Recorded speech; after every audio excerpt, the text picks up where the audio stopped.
Greetings all. Let me see if I've got a live mic here. Uh, I would have started this a minute or two earlier, but I made an absolutely horrible mistake.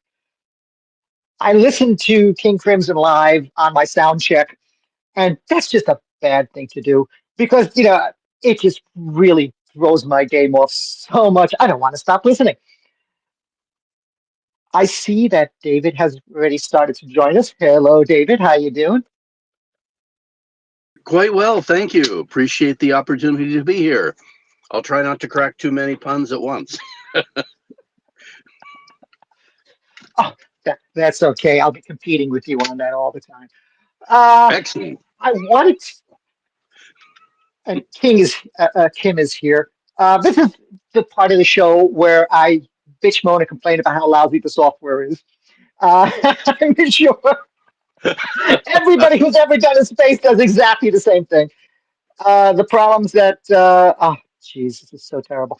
Um, the problem is that we have a lot of fans of the show, and their account names are not beginning with the letter A. So X only shows me like 50 names that it allows me to invite. And it shows me those names in alphabetical order. Well, that's helpful. so, so I'm like, whatever happened to all of the people who are B or beyond? They're not. We do word of mouth, and eventually people get called in. Yeah, word Oh, of thumb and rule of mouth. yeah, something like that. Good morning, David. Kim Good and I morning, were. Sal. How are you today? Good morning.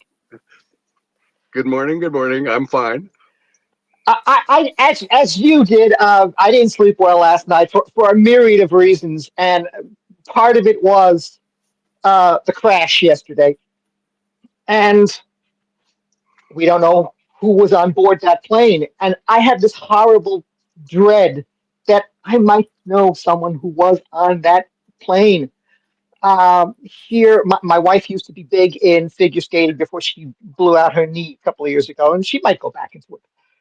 But she used to do her skiing at the Westchester Skating Authority in uh, Green Greenburgh, New York, and so she spent time on the rink with all of these young athletes, and we knew that she some of those kids, their teachers were her teachers, coaches, instructors. So I'm really, I mean, it's a terrible feeling where it's like, please be somebody else, but yeah, I'm wondering if how many of the people who were on board might be people who skated with my wife, or someone who I saw on the rink. Uh, Yeah. That's And horrible. whenever a tragedy like this occurs, it touches anyone who has sensitivity. So, yeah, it's a very unfortunate thing. And, you know, we have these kinds of disasters going on all the time, large and small, and it tugs at the heartstrings of society and civilization. It's And then when you add to that all the plants and animals that are being disrupted, if we aren't careful, we could lose a lot of sleep and then not be able to get anything done. So where's the balance? That's the challenge.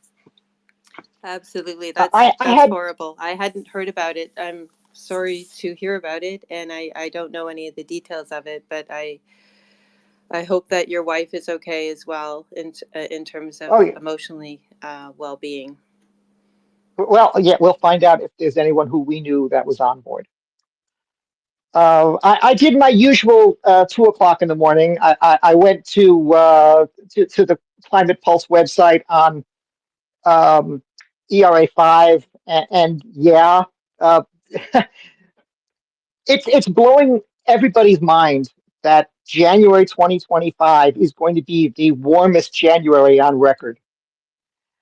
And it's how is this happening in a La Nina year?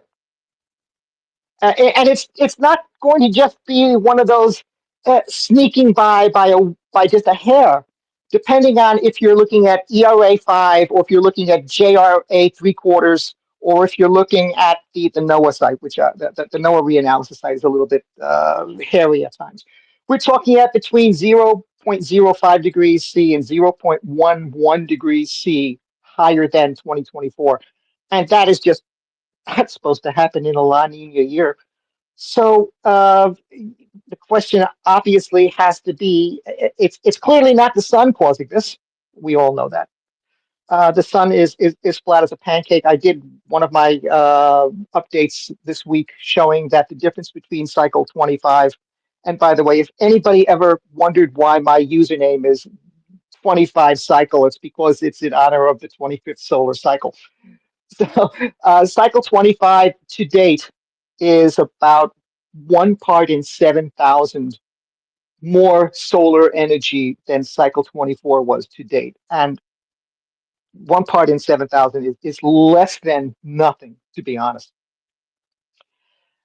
But if we look at the NOAA AGGI, which is NOAA's agglomeration of all of the greenhouse gases, the greenhouse gases that we've emitted since 1750 are about the equivalent of 1 part in 80 of the solar energy that reaches us.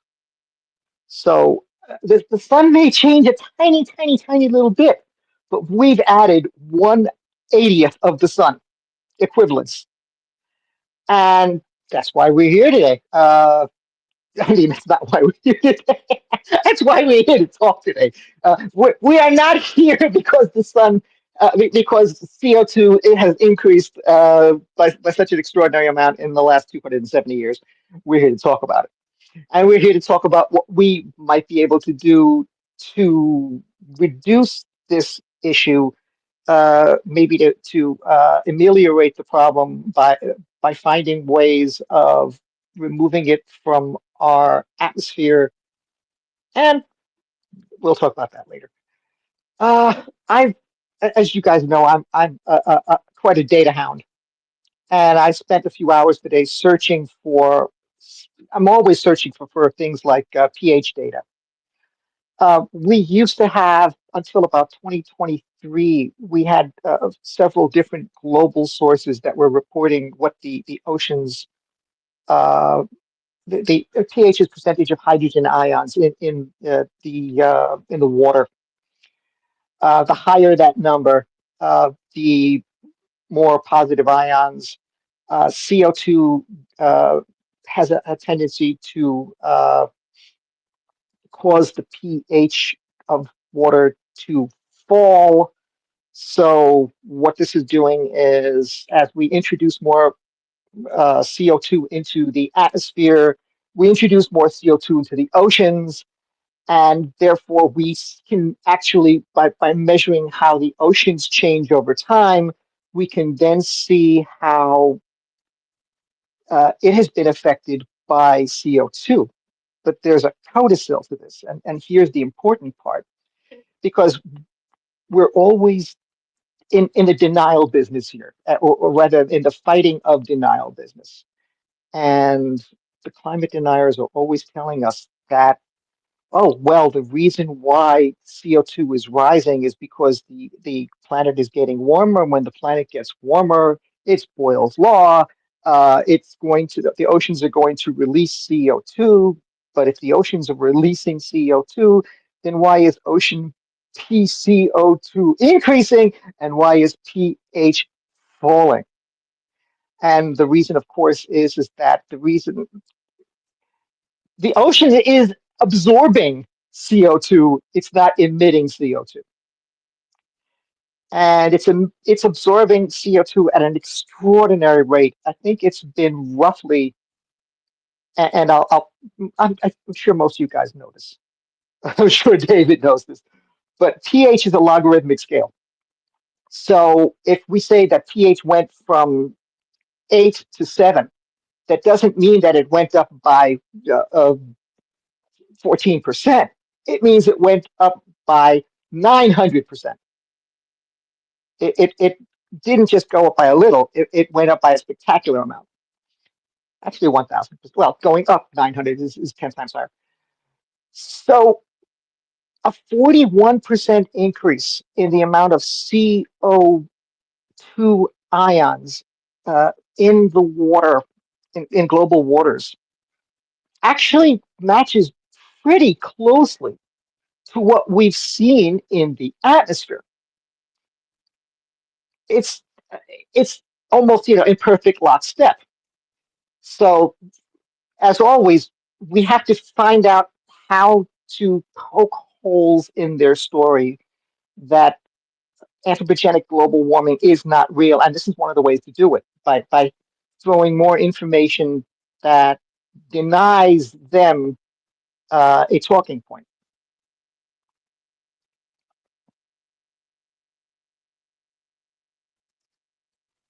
Tim, do you have anything to say or should I keep ranting?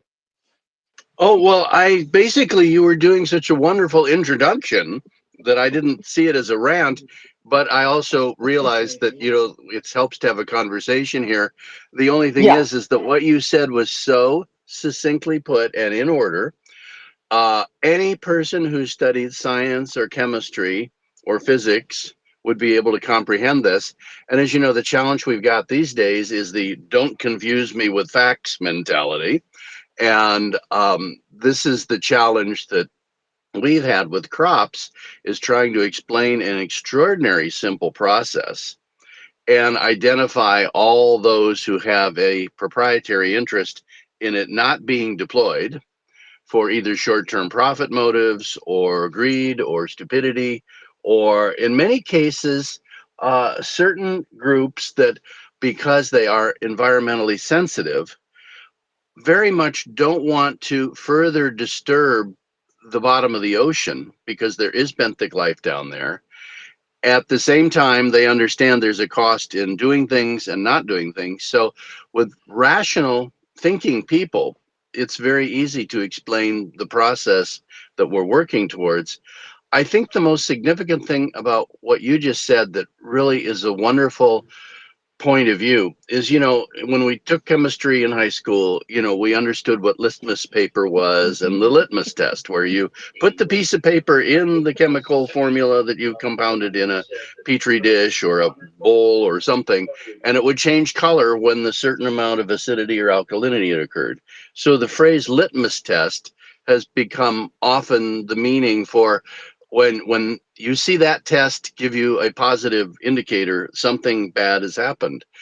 And I look upon the oceans and the atmosphere as being a totally interlinked pair, because if you think about it, we talk about humidity in the air.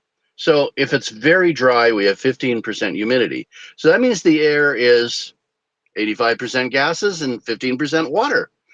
100% humidity is water, is the ocean. So there is a natural coupling between the two, because when it's foggy, you might be 90% humidity. That means it's 90% water and 10% gases.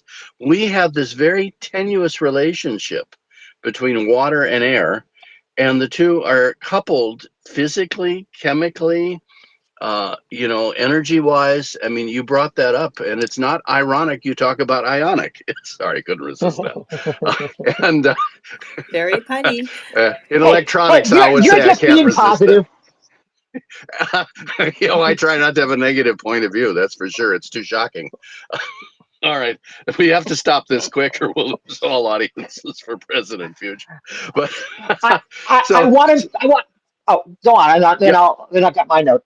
Oh yeah. I just wanted to explain the litmus test for me that is obvious to anyone is the coral reefs.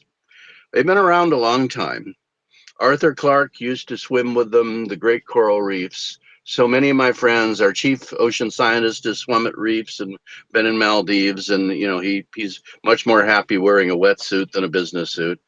And the fact is, when the corals start to die, that's an incredible litmus test that things have changed at a very deep level, and no pun intended there, because what happens is the atmosphere, being more tenuous than solid volume of water, uh, can fluctuate more. It is the interface between outer space and us. The water is a reservoir of stability.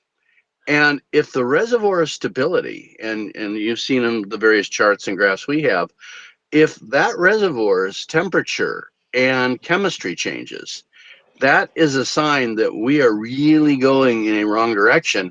And if it takes 200 years to get from normal corals to dying corals.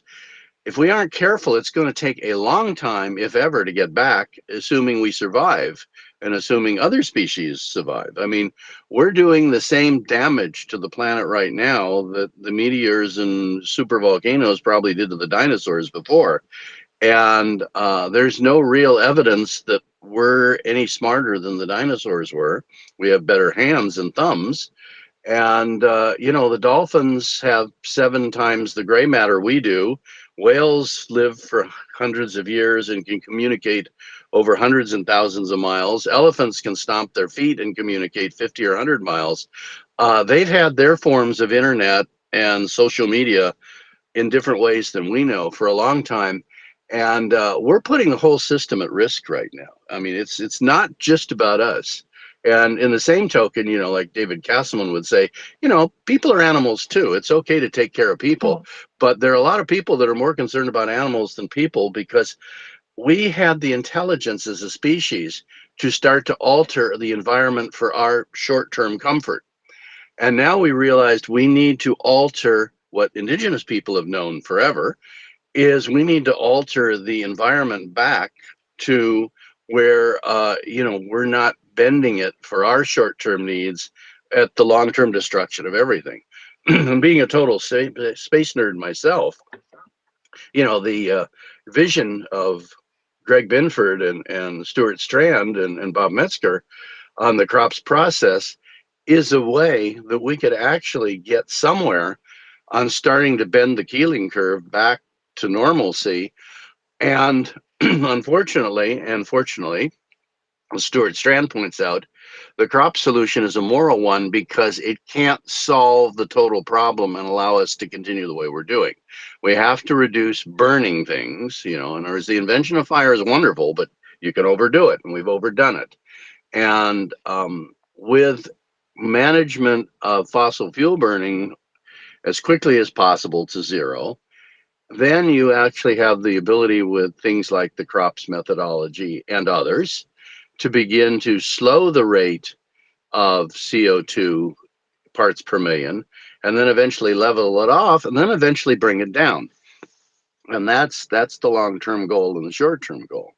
So, that's what I'm glad to share in detail and answer questions on. And if I don't have an answer to a question, we have a whole team of 16 people that have been working on this for 4 years based upon the concept of 24 years ago and the original seminal paper written by Stewart and Strand back in 2009. So, we've got a fair amount of hard data to support that this can work, both economically, carbon efficiently, and it's basically amplifying the natural carbon recycling process. We're not building some big machine and then getting a nuclear power plant to run it. So it's this is scalable naturally, and that's important. Just 1 point. So we're throwing out the 11 o'clock, and we're just going straight forward, right? Why not? That's what We we're here haven't for. even introduced you though, David. Can I give you an introduction? I love how we've I just would be gotten deeply into honored. this. Thank you. Okay, is that all right? Okay, David is a NASA award-winning entrepreneur who has published topics on the internet, space, virtual reality, and telepresence. I'd like to hear about that one. He is a past member of but he's not here to tell us that.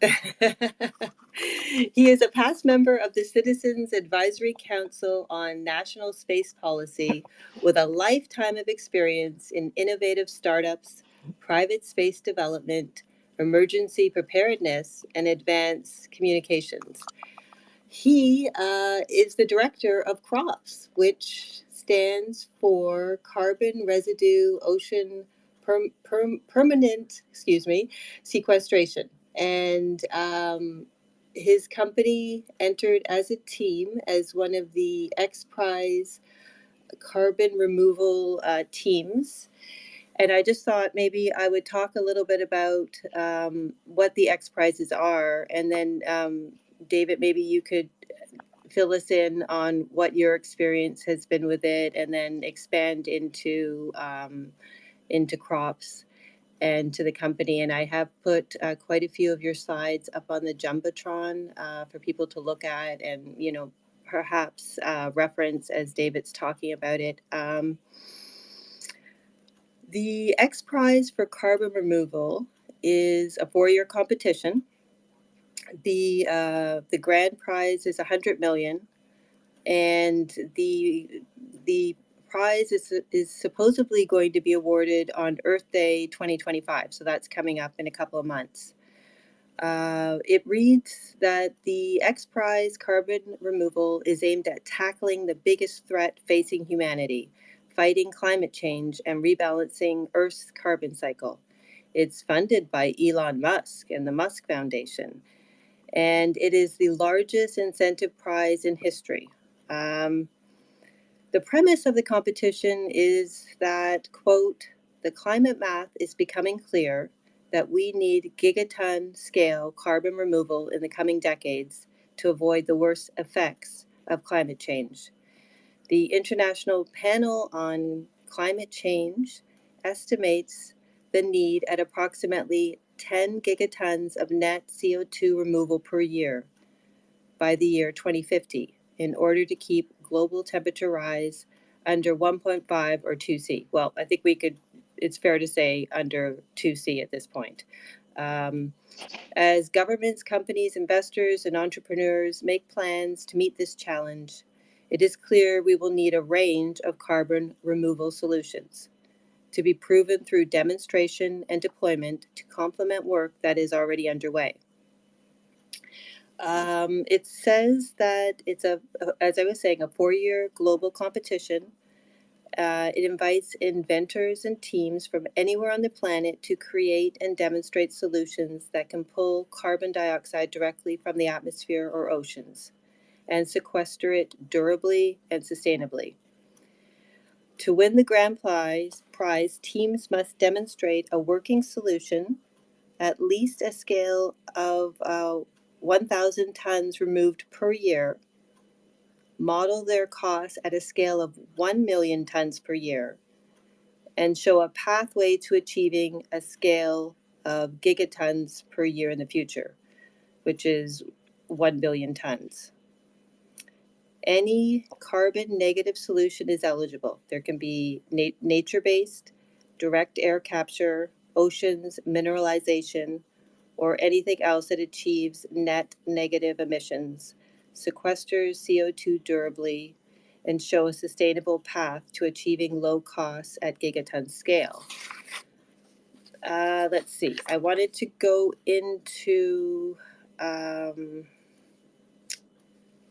first of all, okay. There were in this X Prize carbon removal over 1,300 teams from 88 countries. And of the solutions to sequester and remove carbon were based on 4 areas or 4 tracks: air, ocean, land, and rocks. And David, I was looking at yours, and yours is a bit of a hybrid, isn't it, for the crops? Because it seems like you were I guess registering as land and ocean, which makes sense. This is the interesting thing, is that despite, you see, actually, do you mind if I rewind and tell the story? Because yeah, of course, go ahead. This is an interesting story. I first became a loose acquaintance with Peter Diamandis over 30 years ago on the Byte Information Exchange when I was co-moderating with Jerry Purnell. And because I was helping Jerry out, because with all his work with the council and Byte Magazine and writing books and everything. So what happened is that out of the work that Purnell was doing, working with the Space Council with Max Hunter, you know, who's known as the father of the ICBM, and General Daniel Graham, who is the High Frontier. And as part of the Aeronautics and L5 Association, they formed the council, or gave permission to do it. And it's interesting how all this weaves together. So work with me on this. So what happens is that at that point, Diamandis is, going through med school, and we were talking about experimental projects to move things forward in space and everything else. And around the early 90s, which was about the time I was being published on internet work and telepresence work, and was working towards my NASA award on lunar teleoperations, Peter Diamandis forms the X Prize Foundation to do the first private trip to outer space, where teams would compete for a $10 million prize. And it turned out that Anusha Ansari's husband and her put in the $10 million for that. And Anusha is now the CEO of the X Prize Foundation, which has been around 30 years. So what happened is that this is early 2021, and the announcement comes out that Peter's going to have the largest prize in history, something to do with carbon removal. And then I find out that the Elon Musk, and that's frankly not the same Elon Musk that we seem to have today, but we'll see. I mean, I don't want to get into those side topics, but the idea is that Elon Musk was fronting $100 million, which 4 years ago was the largest prize the X Prize Foundation had done. And I called up Greg, and he's been a friend of mine for 30 years. We met on the council, and I called up Binford, and I said, hey, there's going to be this live video on YouTube announcing this prize, but it's about carbon removal, and Peter's doing it, and Musk is doing it, and I say, shall we watch the video together? And Greg says, well, David, I came up with a solution for this 20 years ago. Now that's 2021, and 2001, his first paper with Metzger was out. I go, oh, really? And he said, yeah, it's called CROPS, for crop residue ocean permanent sequestration. And he said, the idea is you just take the crop waste that's currently burned or left to rot, you put it in the deep ocean, and you restore a lot of balances and the whole thing.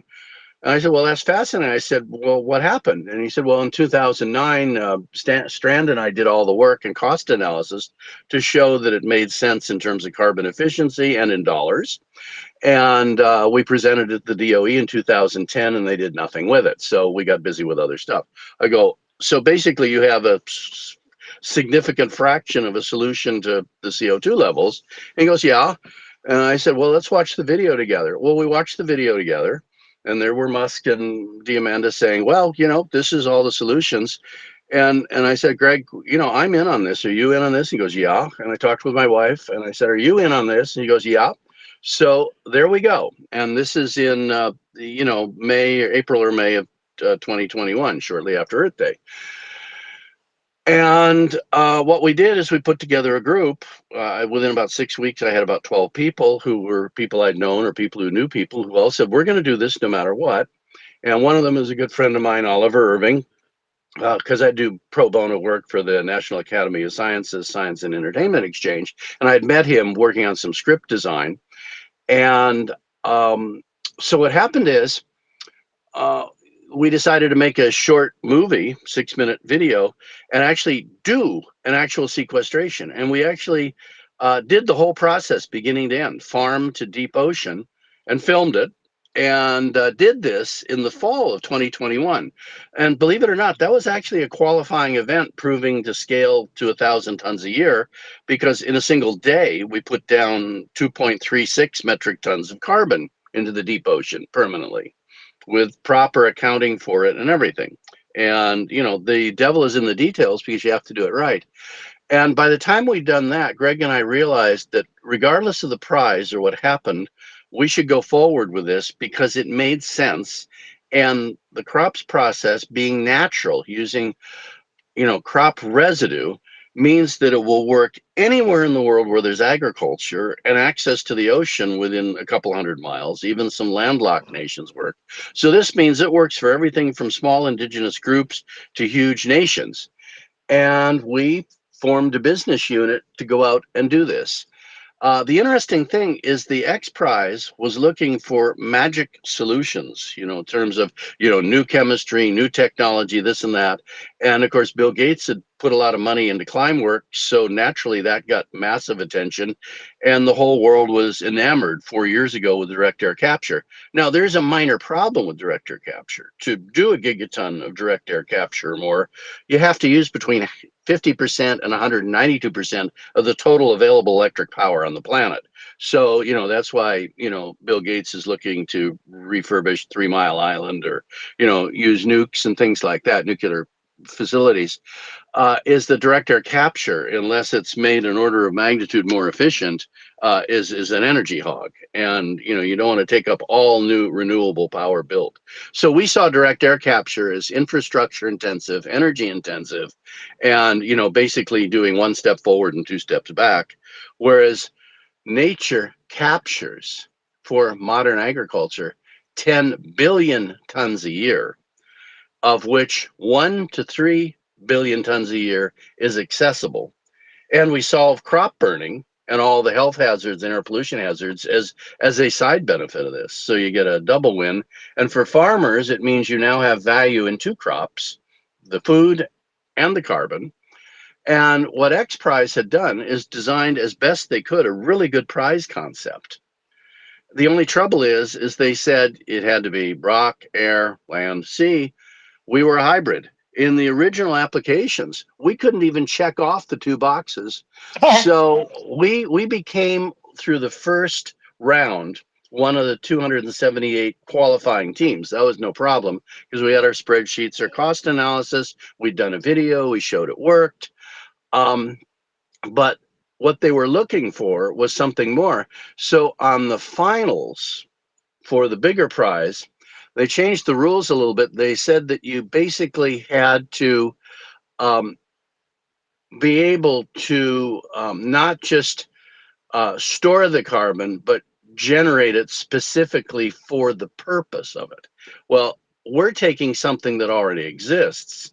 So from one point of view, we're cheating. We've done the direct air capture already because we're using stuff that did it for us, which of course, from a practical point of view is wonderful, but I don't think they wanted Elon Musk to write $100 million check for sequestering crop residue. In other words, so we basically, the rules got changed to exclude us from the top prize, but they had done, you could check off two boxes on the second round where we could check off both land and ocean.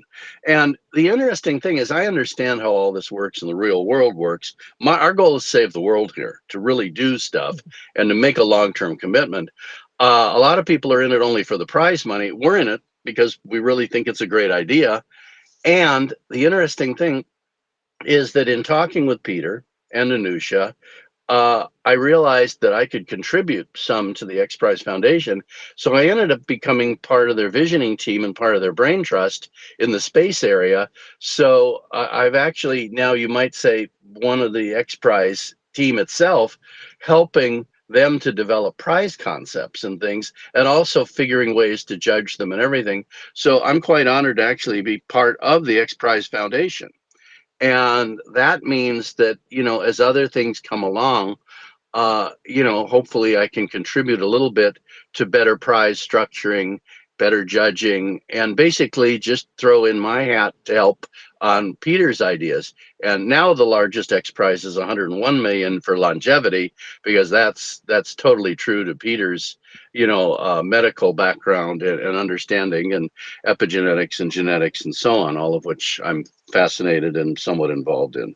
So that's the prequel, or the beginning of the whole crops thing.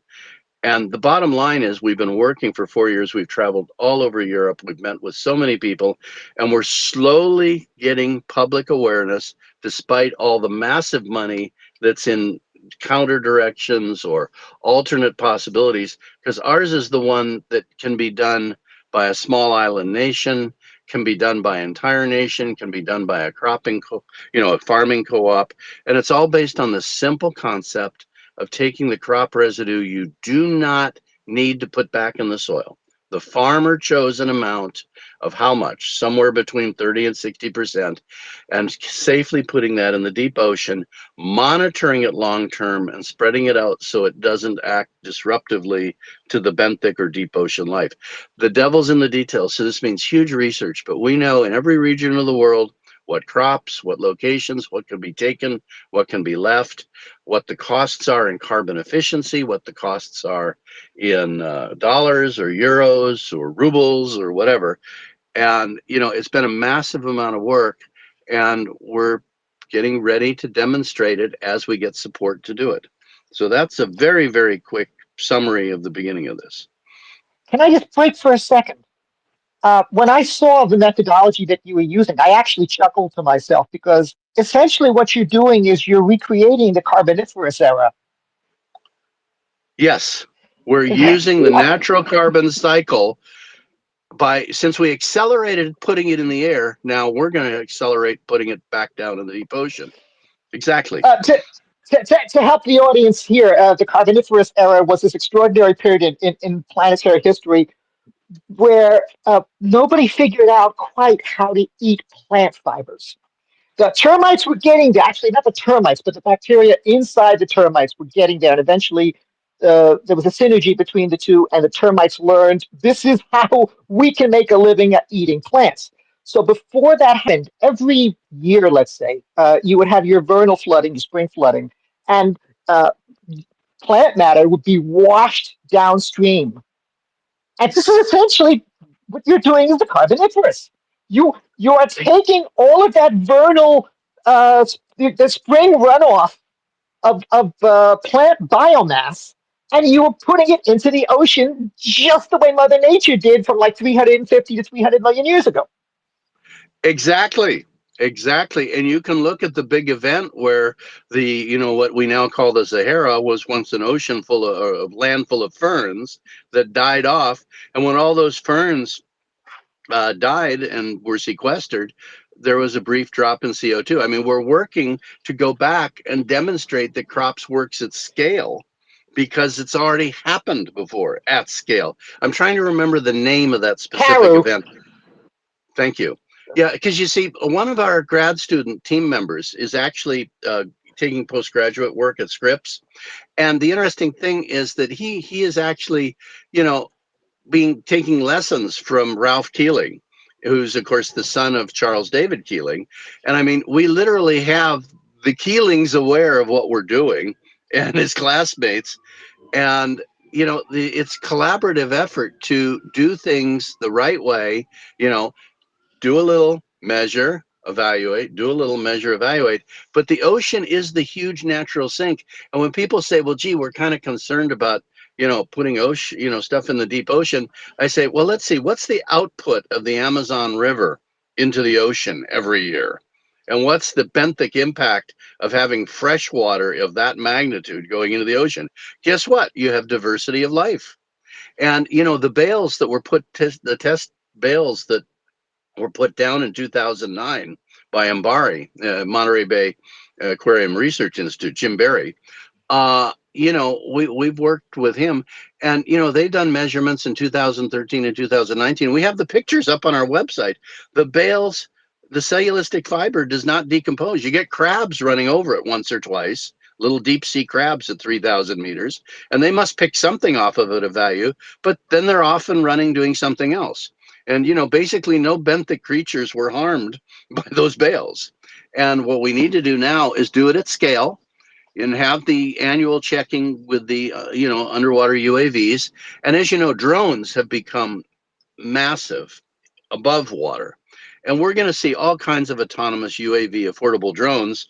And we've already developed, because of my work with forensic video and, for sensitive site protection, public safety, fire watch, and Robert's work with the underwater cameras for aquariums and NOAA and everything. The bottom line is we know how to get really good analysis and pictures of what we're doing down there. And that's the difference between us and all these other teams that are, shall we say, either more science oriented or business oriented. We got the right balance in our team. Terry, who does a lot of presentations and I'd love to have on here, she's a former dean of a college. She's all about languages and communication. So she does much better presentations than I do because she's more focused and doesn't have my terrible puns. So the bottom line is that what we're doing is just basically amplifying the corrective effect for the amplified wrong effect that's gone on. And there's You no guys are magic here. turnkey. It is. It is. But you have to measure it and evaluate it right. And a lot of the problems with carbon credits and things like that is it's a perfect source for exaggeration, lying, money laundering, and everything. I mean, we've gone to groups, that might buy carbon credits and carbon removal. And one of the things that, some of them ask point blank is, are you doing money laundering or is this for real? I always say, no, we're for real. And then some will say great, and others say, well, we're not interested. So, in other words, the real world out there is that you have to have transparency. You have to have end-to-end forensic recording of everything. I mean, forensic, great, hold up in court, people's lives at stake kind of thing, the kind of stuff I've had to do in my life. And that's why we worked with Deloitte for third-party, normal, and consistent accounting practices. This is like inventory. And there's like gold bars, except these are carbon bars. In other words, this is precious because it's helping the planet, but it still needs to be accounted for so people know if you say you put a metric ton of carbon down and it's going to stay there for hundreds of years. And with a cellulosic fiber, it's going to slowly convert to sediment over thousands of years. Or as we get sailing ships that are actually sailing ships with sails and follow the ocean currents, like humankind has done for thousands of years. It's only recently we've decided to pollute to move. And since we're not Amazon with next day delivery, it's crop residue, it's already dead. You can take your time. The scientists would eventually love to drop this stuff in subduction zones so that way you drop it down there. Within a few years, it's under the crust as the tectonic plates go on top of each other. And then we'll see that carbon 30 million years later. So Yeah, on the yeah, other yeah, side. yeah. You're rebuilding oil. And no, I'd like to think of it this way. We're putting it back. That's one of the questions I have for you about the depth that these bales would be put in. But I see that Julian has a question. Good morning, Julian. Thank you. Hi, morning, Kim. Hi, David. Hi, Sal. Hi, everybody. Hello. It's great to hear from you all. Greetings. I'm interested certainly in David's proposal. I like him. I liked a lot of science fiction. I grew up on that, so it's I can see kind of where it's inspired that way. You did mention one thing. This project works essentially when you have your crops pretty close to the ocean. I guess I'm guessing the transportation is the parts that you most want to avoid because transportation is energy intensive and would use fossil fuels. So the bit about the suitability of the ocean floor, I guess, also does require study. So essentially, this project would work, I'm guessing, when you have specific areas of crops close to certain specific kinds of ocean floors. Is this would that be an appropriate assessment? Do you think? Is that right? Yes, and I'd like to go into detail on that because you've hit the nail on the head about the devil in the details. Over the last 4 years, see, the original 2009 paper with Binford and Strand took corn stovers from corn stalks in the U.S. Corn Belt, had them going down the Mississippi to the Gulf of Mexico. Now, that we did for a test run in 2021 at small scale. What we've done is because our strategic partners include land transportation experts, specifically the company that we work with for land transportation analysis is the very same company that's hauled Falcons around and Dragon capsules. And the marine company that we work with is Curtin Maritime. This guy started out as a tugboat operator years ago, 25 years ago, out of Catalina, and has now got one of the largest merchant marine companies out there that built dredging equipment that works in the Mississippi and has hauled stuff from Singapore to Diego Garcia. And basically, if it's on the ocean and they have the cleanest class of ships around, they can build ships to order. And the key thing is, and by the way, they built the drone ships for SpaceX, the original one. So what I'm getting at is we got like best in class people who care about the environment and actually get it, working with us. And we've modeled the costing in essentially all over the world, and we have a process for doing that. And when I say cost, there's two costs: carbon efficiency, which is how much you really put down versus how much you put in the air to do it. And the second thing is which crops. So we've modeled France to move corn into the Mediterranean or the Atlantic. We've modeled the UK and Ireland. We've modeled West Coast, East Coast US. We've modeled everything around the Black Sea. We've modeled things in the Pacific Ocean. The bottom line is that as we have more electrification of transport, we can go from 92.5% carbon efficient to as high as 97% carbon efficient. And our costs per ton at scale, and for us, scale is defined as 10,000 ton batches. We can go anywhere from $250 a ton, which is way below direct air capture, to as low as $30 a ton. And the simple fact of the matter is it is an equation that lends itself very well to modeling. And one of my friends is Carl Schroeder, who we've had on my science fiction thing. He's used to doing digital twin work and modeling, Earth to digital equivalents of, and has some wonderful ideas on how to do that in the long term to protect nature and the things in it. So we're in an interesting situation where we get support of industry, we get the support of environmentalists. We work very closely with Patrick Ferguson of the Sierra Club, Stop the Burn campaign.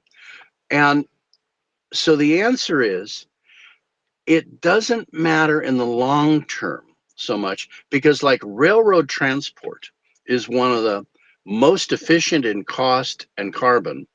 So if you have crops that are even 500 kilometers from the ocean, if you have rail transport, that's as good as truck transport for 100 kilometers.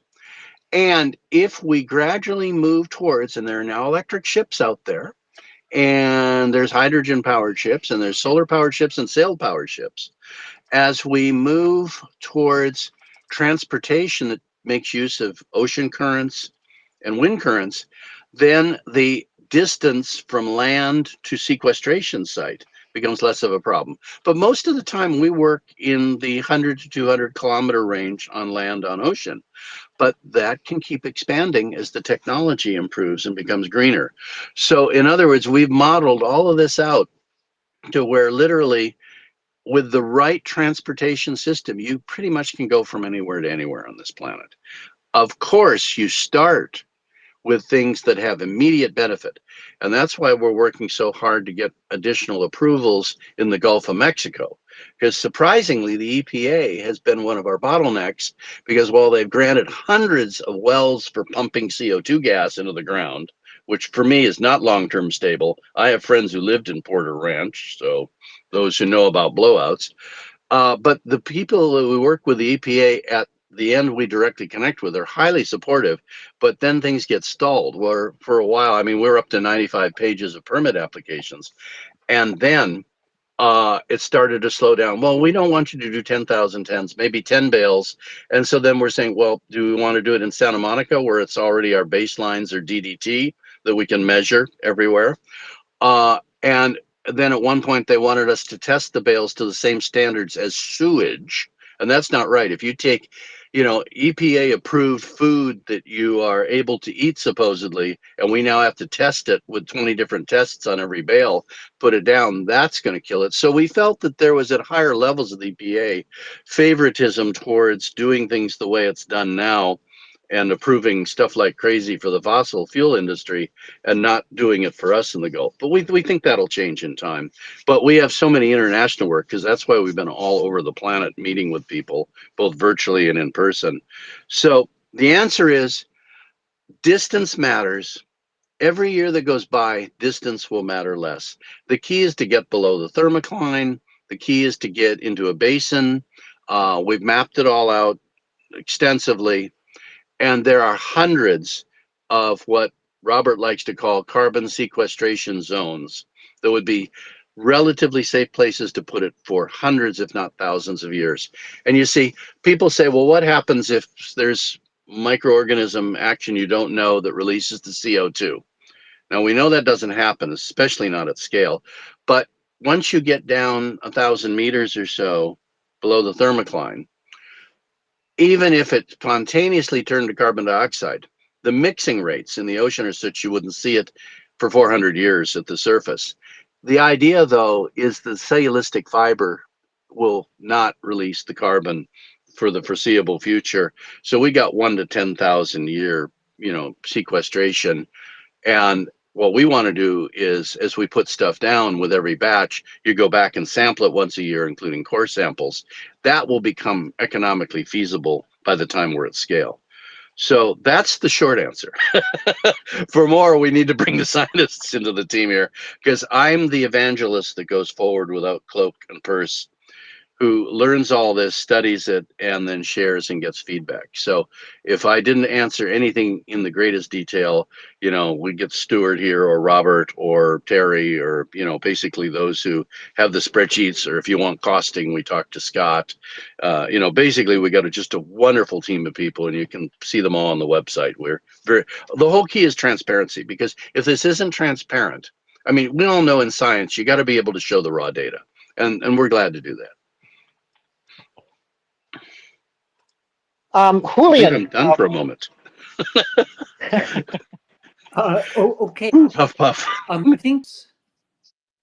Oh, sorry. But yeah.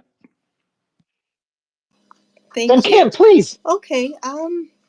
Well, I'm looking at the land teams for the X Prize for carbon removal, and they seem to be largely the people who've made it. To the 20 finalists as well into biochar, and David, make a case for me. What's better with crops than biochar? Why should we choose crops? Okay, well, I'm going to quote 1 or 2 sentences from Stuart Strand, who's our soil scientist and chemist, and who flipped several of the teams on the X Prize one from biochar to crop residue. In short, you need to look at the true energy costs, the true risks of alteration of the soil, and the carbon costs. And the simple fact of the matter is that biochar means that you're changing the soil chemistry yet again. Remember, 100 years ago, when my grandfather had his farm in Wisconsin, there was real soil. There was no phosphates added, no phosphorus, and so on and so forth. And it was no nitrogen added. It had worms. So what happens is, with biochar, you're taking the most precious asset a farmer has and changing it. There's energy costs. Biochar requires energy to do it. The original calculations in the original paper by Strand and Binford actually did efficiency analysis, carbon efficiency, and biochar is, in the 50% range. We're in the 90% range. Biochar doesn't necessarily gain any additional financial advantage. Most farmers are, running on pretty tight budgets. With crops, our methodology, the farmer gets paid for the food and the farmer gets paid for the carbon. So they have 2 harvests. When you do biochar, you're changing your soil. It's less efficient. It requires energy to make the biochar and or infrastructure and or new hardware to do it. So it's more complicated. It's more costly. It's less beneficial for the farmer economically. It's not a natural process. And there's unknowns, and the question is whether it can scale. We actually have, in one of our presentations, a chart of the 10 methodologies that are being considered for removing carbon with, 7 different parameters, as to whether it's a yes or a no or an unknown. And crops is the only one that checks off all the boxes on that. Now, granted, any person can create a chart that, it's the classic thing. You can prove anything if you select your data. But if you look at the criteria that we use and you look at the knowns and unknowns, the simple fact of the matter is that crop system is more efficient, more natural, more economically beneficial, and basically more carbon efficient, and it's more scalable. Biochar is not going to work in a lot of environments. And the other side of the coin that I want to mention is that we're in a planetary emergency. When I get on my soapbox, I say, look, we're in a planetary emergency. Temperatures are rising, CO2 is rising, extinction level event is occurring amongst the animal kingdom, which is, that's basically, it's like we're removing our hands and feet and ears. We're gradually destroying our environment at all levels. This is a planetary emergency. We need to throw everything we've got at it. And the interesting thing is you can do crops plus biochar, meaning you can biochar some, you can get rid of, for instance, biochar doesn't work for sugarcane harvesting. Right now they burn the leaves and things off. Well, that's like we're trying to get through to the sugarcane companies. Look, you're burning money. In other words, if you would just let us bring in normal baling for the crop residue and sequester it, you'd now get paid not just for the sugar, but for the carbon. Or, worse yet, they take but you see, biochar is not going to work well for crop burning situations. So, but the key thing is, we can throw everything we've got at it, planting trees, reducing fossil fuel use. In other words, if we're going to survive as a civilization, as a planet, we need to do it all. We need to do it fast. And I've been able to get a number of conservative, I don't want to call it climate deniers, but who feel it's ridiculous, to look at the crops methodology and the costing and CO2 levels alone. Say, forget temperature change, all this, whatever. Just look at the CO2. Do you really want to have an uncontrolled experiment where the chart is going asymptotically up? Shouldn't we bend that curve down? And would you be willing to support that? And I found that amongst conservatives, of which Binford himself is one, the concept of reducing or, basically hammering out the Keeling curve, that is sufficient justification alone. And I found about 1 out of 3 conservatives, if it doesn't break the bank, would support things like crops to help reduce or slow down the rate of CO2 increase. Just on the basis it's not wise to change something dramatically. So you can get support for this by just looking at facts and just nibbling on little things. And in terms of biochar, I think those who want to try it should do it. I think it should not be promoted without the numbers, especially the carbon efficiency. But just keep in mind, biochar is once again trying something new without knowing what the long-term effects will be. And some people say it's better for the soil. Some people say it isn't. But Stuart's a soil scientist, spent his whole career, and he feels that it's not the most beneficial way to do things. A quick 20 seconds on that. One, unless it's anaerobic, you're going to release CO2. 2, you're going to release CH4. 3, going back to CO2, you're going to release PM 2.5 particles. So that's my issues with biochar. Well, the main thing is you don't know how long it's going to be permanent. If you're trying to keep CO2 out of the air, once you do these techniques, I mean, even if you give them the benefit of the doubt, it's 100 years. That would be really good, but you're still kicking it forward to your grandchildren. Yes. We're trying to do stuff that doesn't kick. I have 5 children between age 6 and 14. And I really would like the world to be in as good or better shape as when I was growing up, 50, 60 years ago. I'm 72. And I was there for the first Earth Day in high school. Mm-hmm. And I've seen the change. And I have friends who visited Antarctica and seen the change. And I have friends all over the world that see the permafrost, starting to become not so permanent. And I think it's necessary that each one of us recognize that it is possible to make things better. But if you've got, like right now in the United States, 60 million people who voted for a climate denier, that's their right. I'm not happy about it. But the point is, of that 60 million, there's probably 20 million in there that would still support this, together with the other 200 million Americans that either didn't vote or are neutral. In other words, we have just in this country enough support to get this thing really going. And wherever we've gone, there's a fraction of between a quarter to 2/3, 25 to 70% thereabouts, that are in favor of doing something if it's reasonable. And, even if they aren't certain about whether climate change is exaggerated or this or that. So my feeling is that we've basically got the majority of the people on the planet willing to do something if it's reasonable. Well, crops is reasonable because it's natural. It stops crop burning. It can make money for the farmers, which are usually living on subsidies or whatever. And it frankly doesn't threaten the current infrastructure. Whereas fossil fuel burning has got to come down by decision to use alternate methods, by governance to do that.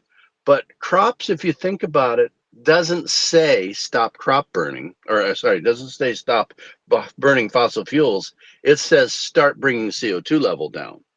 So in other words, we're not a target of assassination by the fossil fuel industry.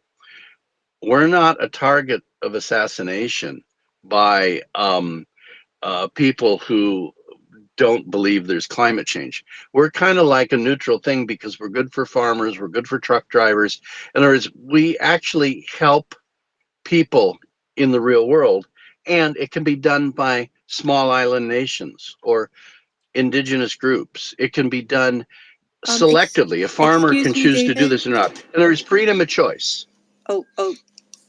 Thank you for all of that. I have another question, and I see Julian also has a question. And then, if possible, maybe Kiptu could join in because he works as a pastoralist in Africa, and it would be interesting to get his opinion on this.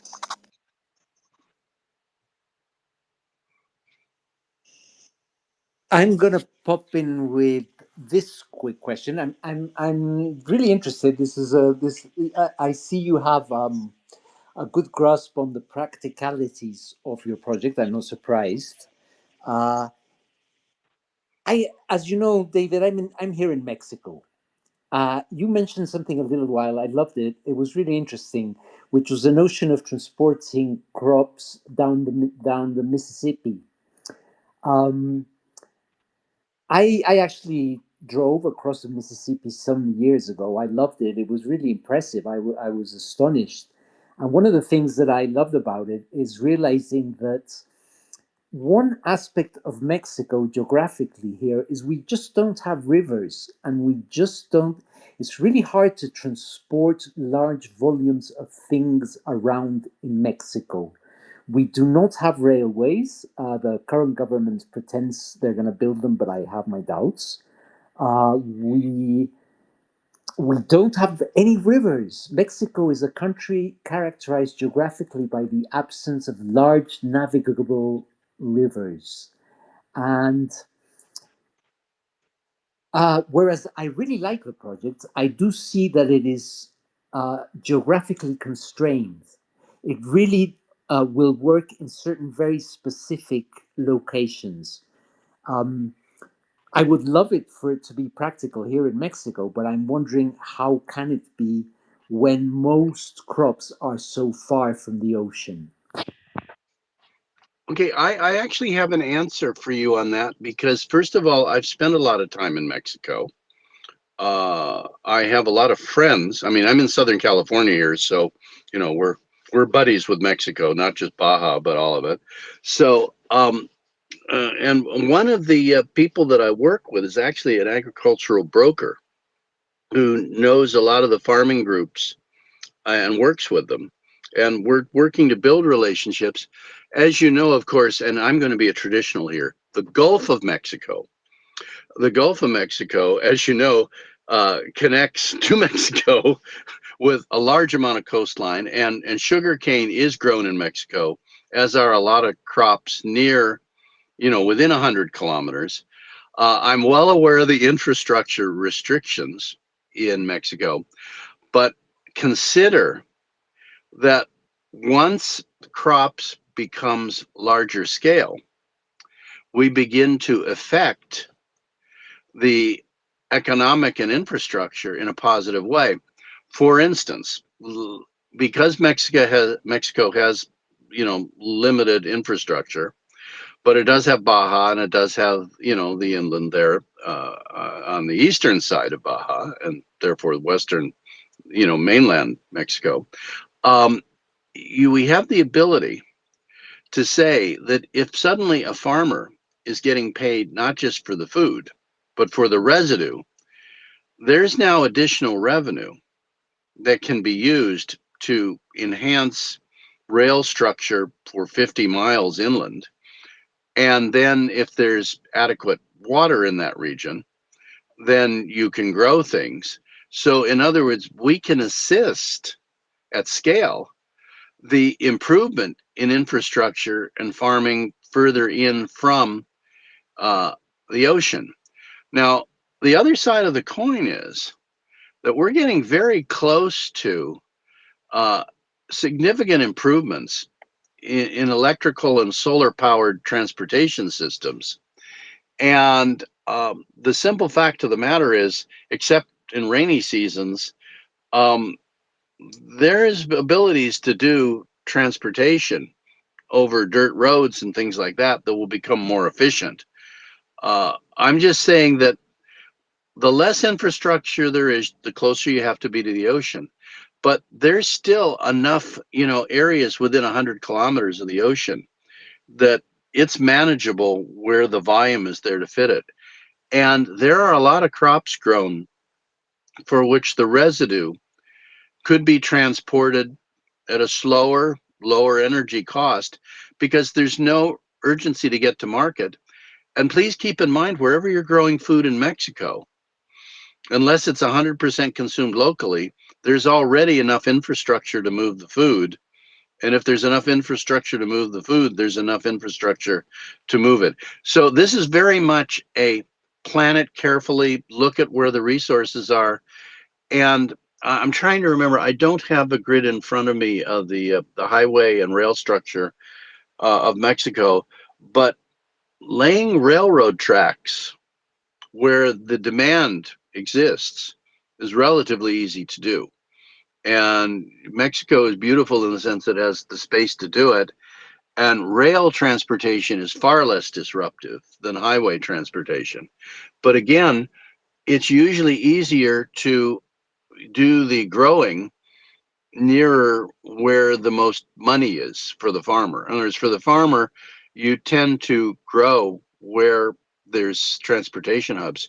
This is something we could talk to you in detail about options. Plus, I have a couple of people who literally are in Mexico 5 days out of 7 doing brokerage of crops, and we'd be happy to discuss it further with you. So, in other words, what I'm trying to say is we're working it as best as we can with the limited resources we have at this time. And there's plenty of opportunities to help farmers. And there's no reason why Mexico couldn't take the lead in demonstrating what could be done here. Okay.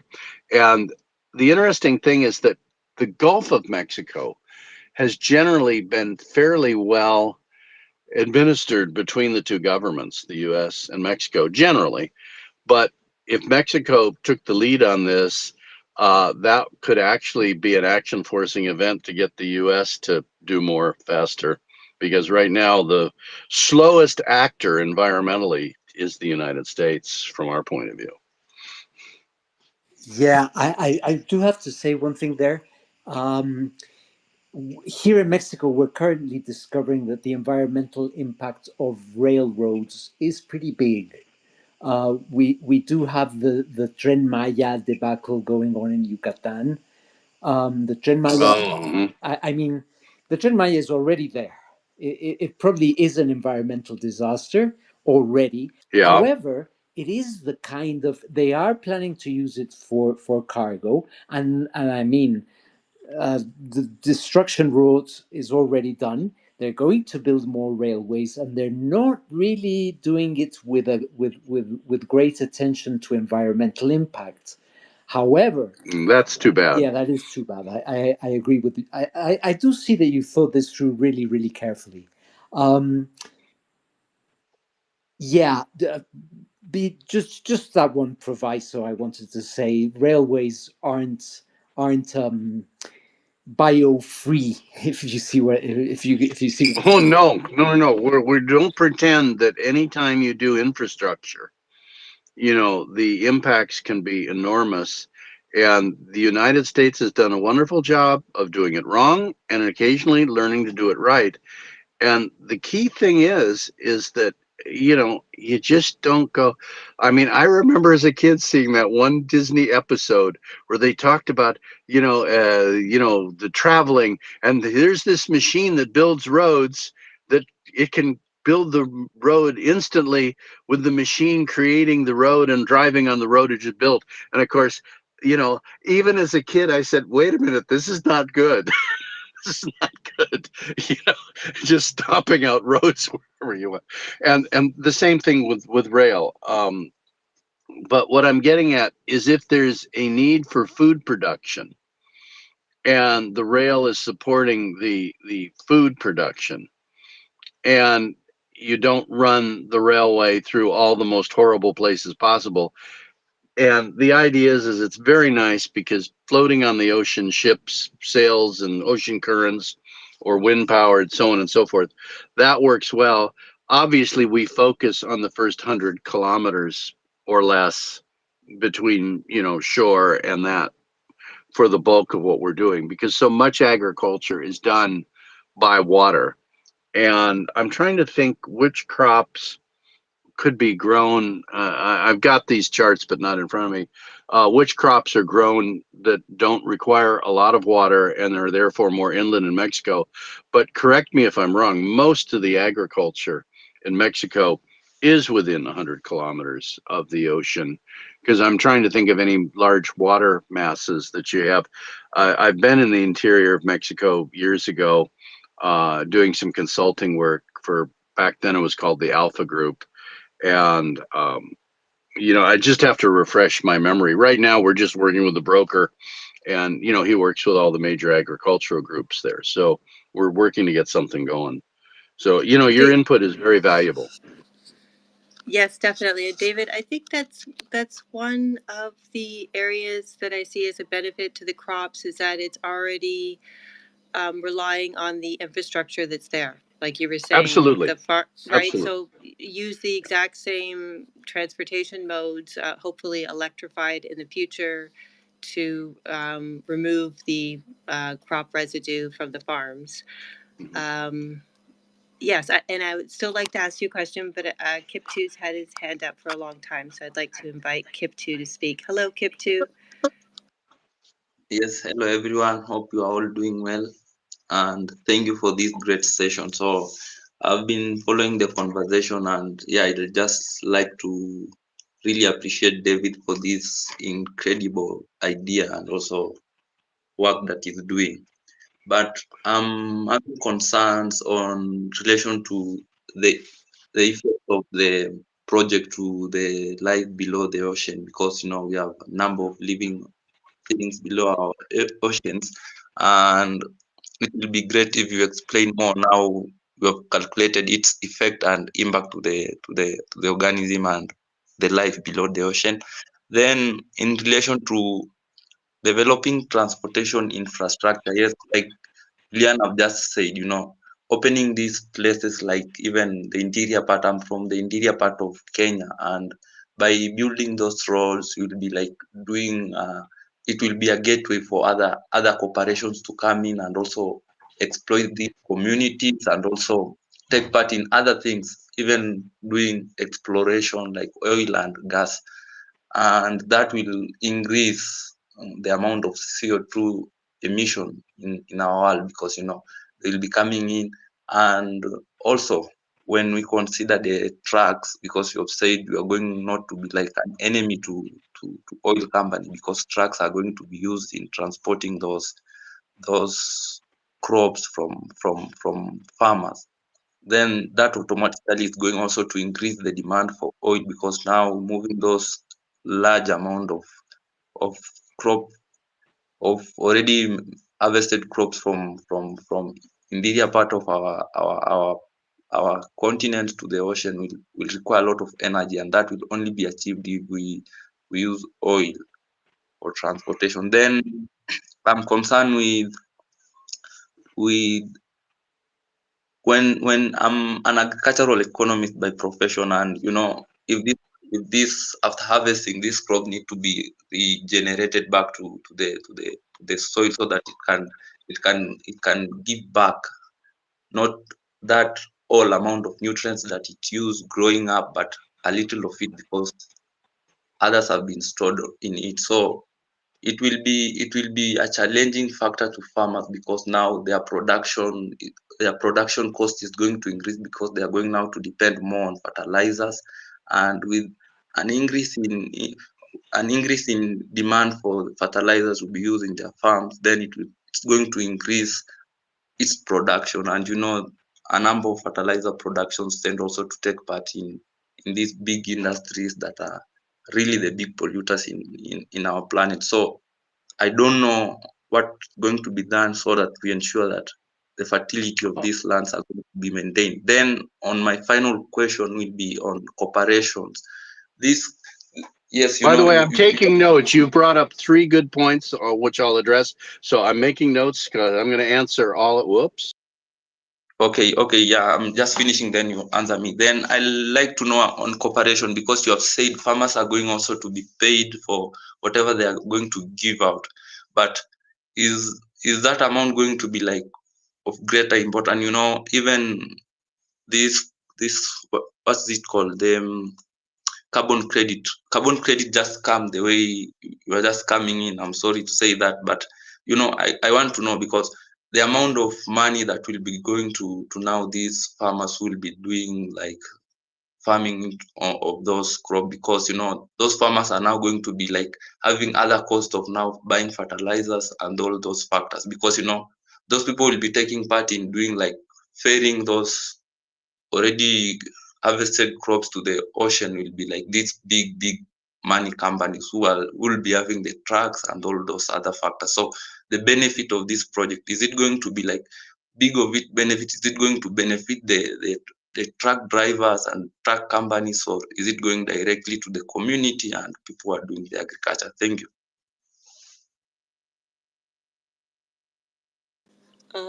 We seem to have lost David for a moment. Let's see if we could get him back up here.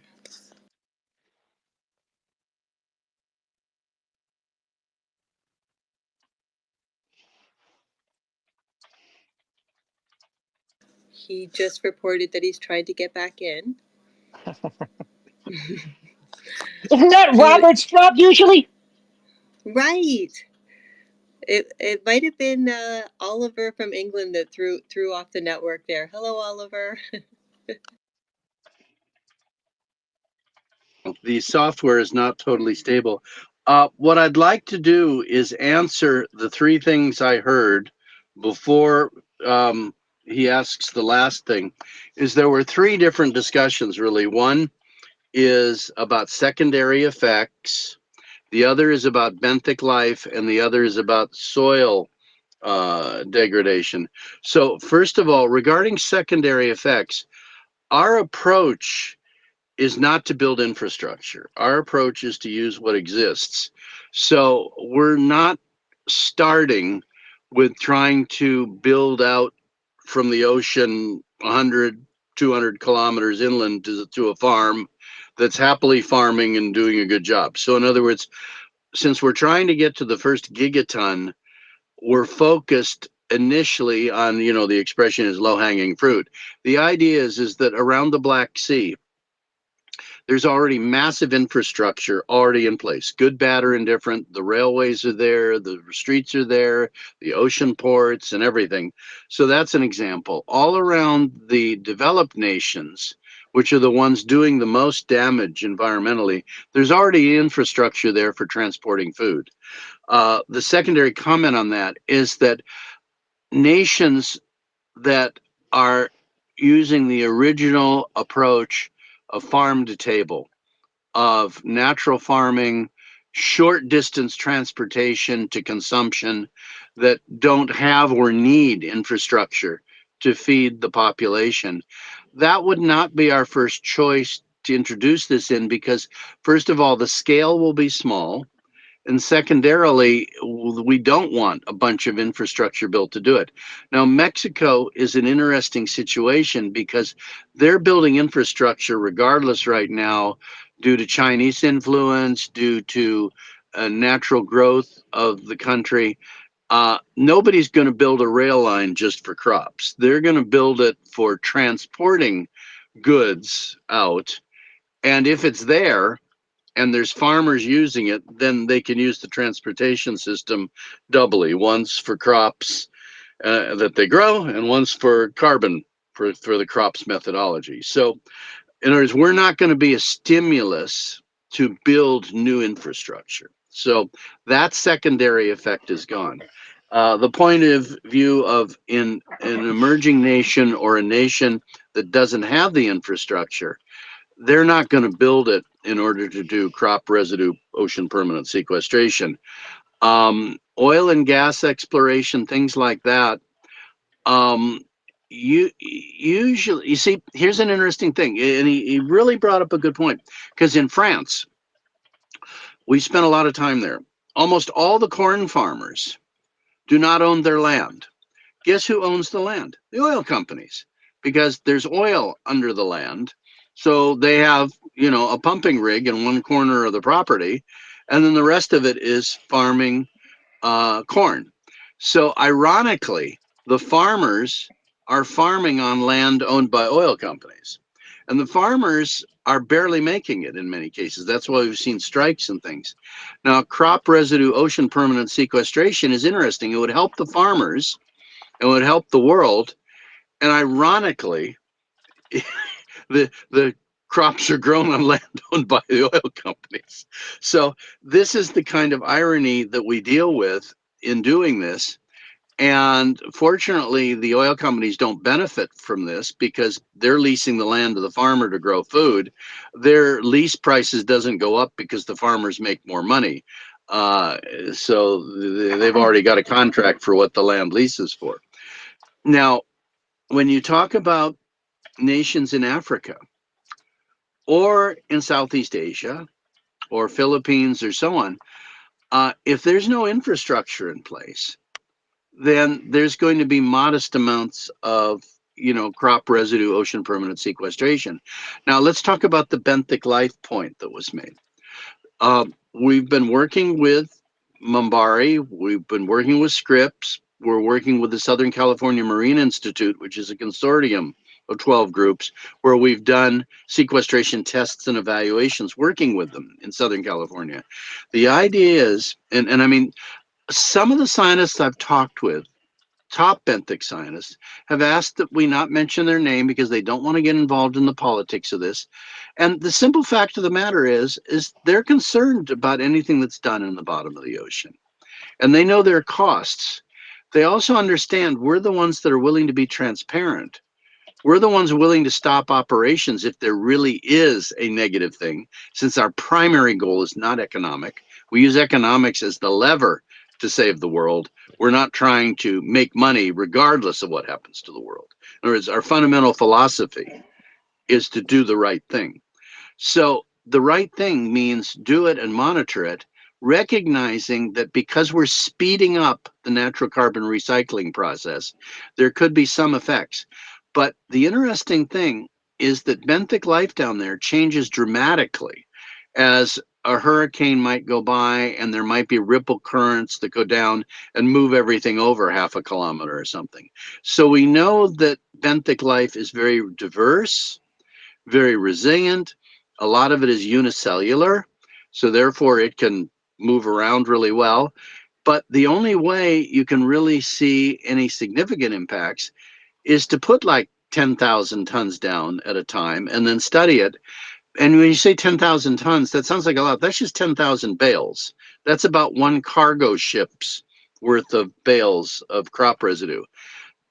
Consider the size of the ocean. Consider the size of the ocean floor. It's minuscule. That's far less than 1/80th. Excuse me, It's David. far less than one. Yes, go ahead. Can you please tell me how much is down there right now? How much is down there of crop residue? Yes. We've done 2.36 metric tons, the equivalent of 2.5 bales down. We very conservative, started this in 2021.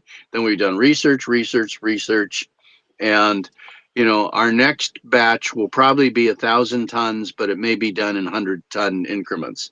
In other words, the idea is to keep your eyes open and look for changes. But if you don't get enough down, you don't have enough sample, because what we do know from that bale that was put down by the Monterey Bay Research Institute in 2009, it looks the same today as it does back then, because cellulistic fiber does not break down easily, and there's not a lot of organisms down there that can do it. And there's been tons of lab tests under pressure, simulating the pressure, temperature, and oxic conditions and so on. And it's almost a perfect stasis vault to put this stuff in. I mean, this is the wonderful thing about crops, is we're using photosynthesis instead of machines to capture the carbon. And we're using the deep ocean to store it instead of a pressurized well or a few feet down in the ground, or coating it with epoxy and putting it in a plastic bag in the ground. The latest approach for this wood thing, where you basically seal it, and in other words, we're doing all natural processes. And you see, when we put the bales down, it's with steel strapping, and steel is iron and carbon.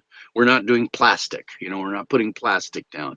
And it's being done right, and that's the key, and to measure it. And that's why everything works in favor of crops versus so many other methods. But in a planetary crisis, a lot of things should be tried, but they need to be evaluated. And the problem is the economic community, pardon me, the venture groups and the funding groups, say, oh, direct air capture is the thing. So they put $1 billion in that. And then they say, oh, biochar is the thing. They put $1 billion in that. And it'd be nice if what the X Prize tried to do is get a lot of teams going, trying a lot of different things with a small amount of money each to see what works. And I'm in favor of trying a lot of options, because we've got to do something. And I think Greg and Stuart really hit the nail on the head with this approach. And it's really important to understand, I'm doing an idea that others came up with. This is not an ego thing. This is not my idea. I've invented lots of things and done a lot of stuff, but this is one where I personally am committed to it, because I believe it's a really good idea. And I've had so many discussions about benthic life and soil health and infrastructure, and I look at every other approach, and all of them have more risk factors than this does. That's just my personal evaluation. Thank you for answering those questions of KIP 2.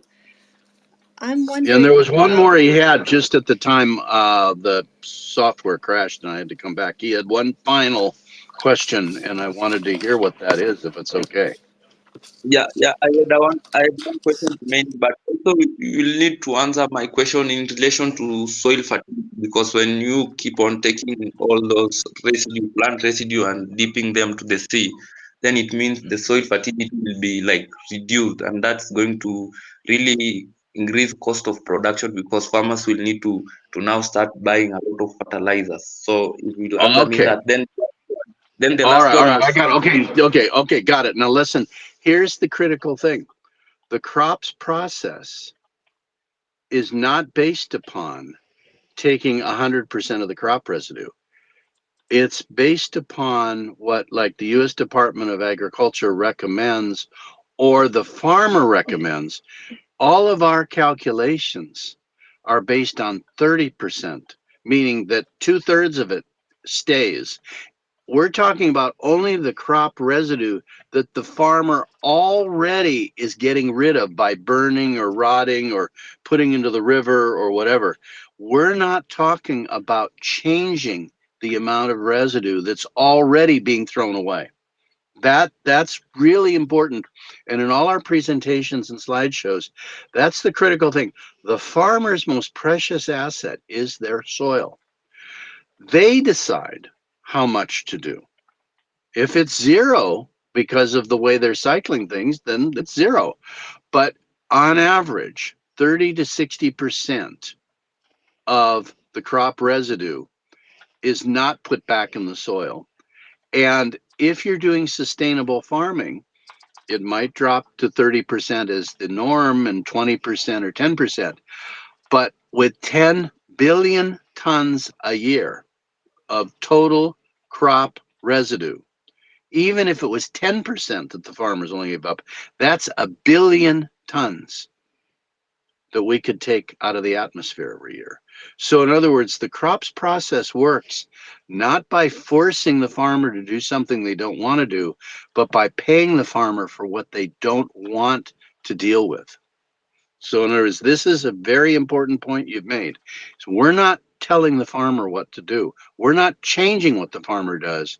We're saying, give us what you would normally burn or let rot or feed to cattle, which makes them sick, or burn to create energy. I mean, when you're making corn stovers to, or I mean, like when they harvest sugarcane trash to then burn it to run a generator to make electricity, please, it's more economically sense and environmental sense to instead sequester that, get paid for it, and then buy electricity that comes from solar panels. So there's so much that can be done. And it's all a common sense approach. And as you know, if something's common sense, doesn't require inventing new technology, doesn't have cool, sexy name like magic carbon removal, it's a much harder sell because I'm having to sell common sense in a world that's full of hype, and that's a challenge. Thank you for those questions, Kip2. They were very good questions. And David, I'm just wondering, I think it's great that you would be taking crop residue that would be burnt, because I guess in a way you could say that crops is carbon negative. Yes. Because you're right. Okay.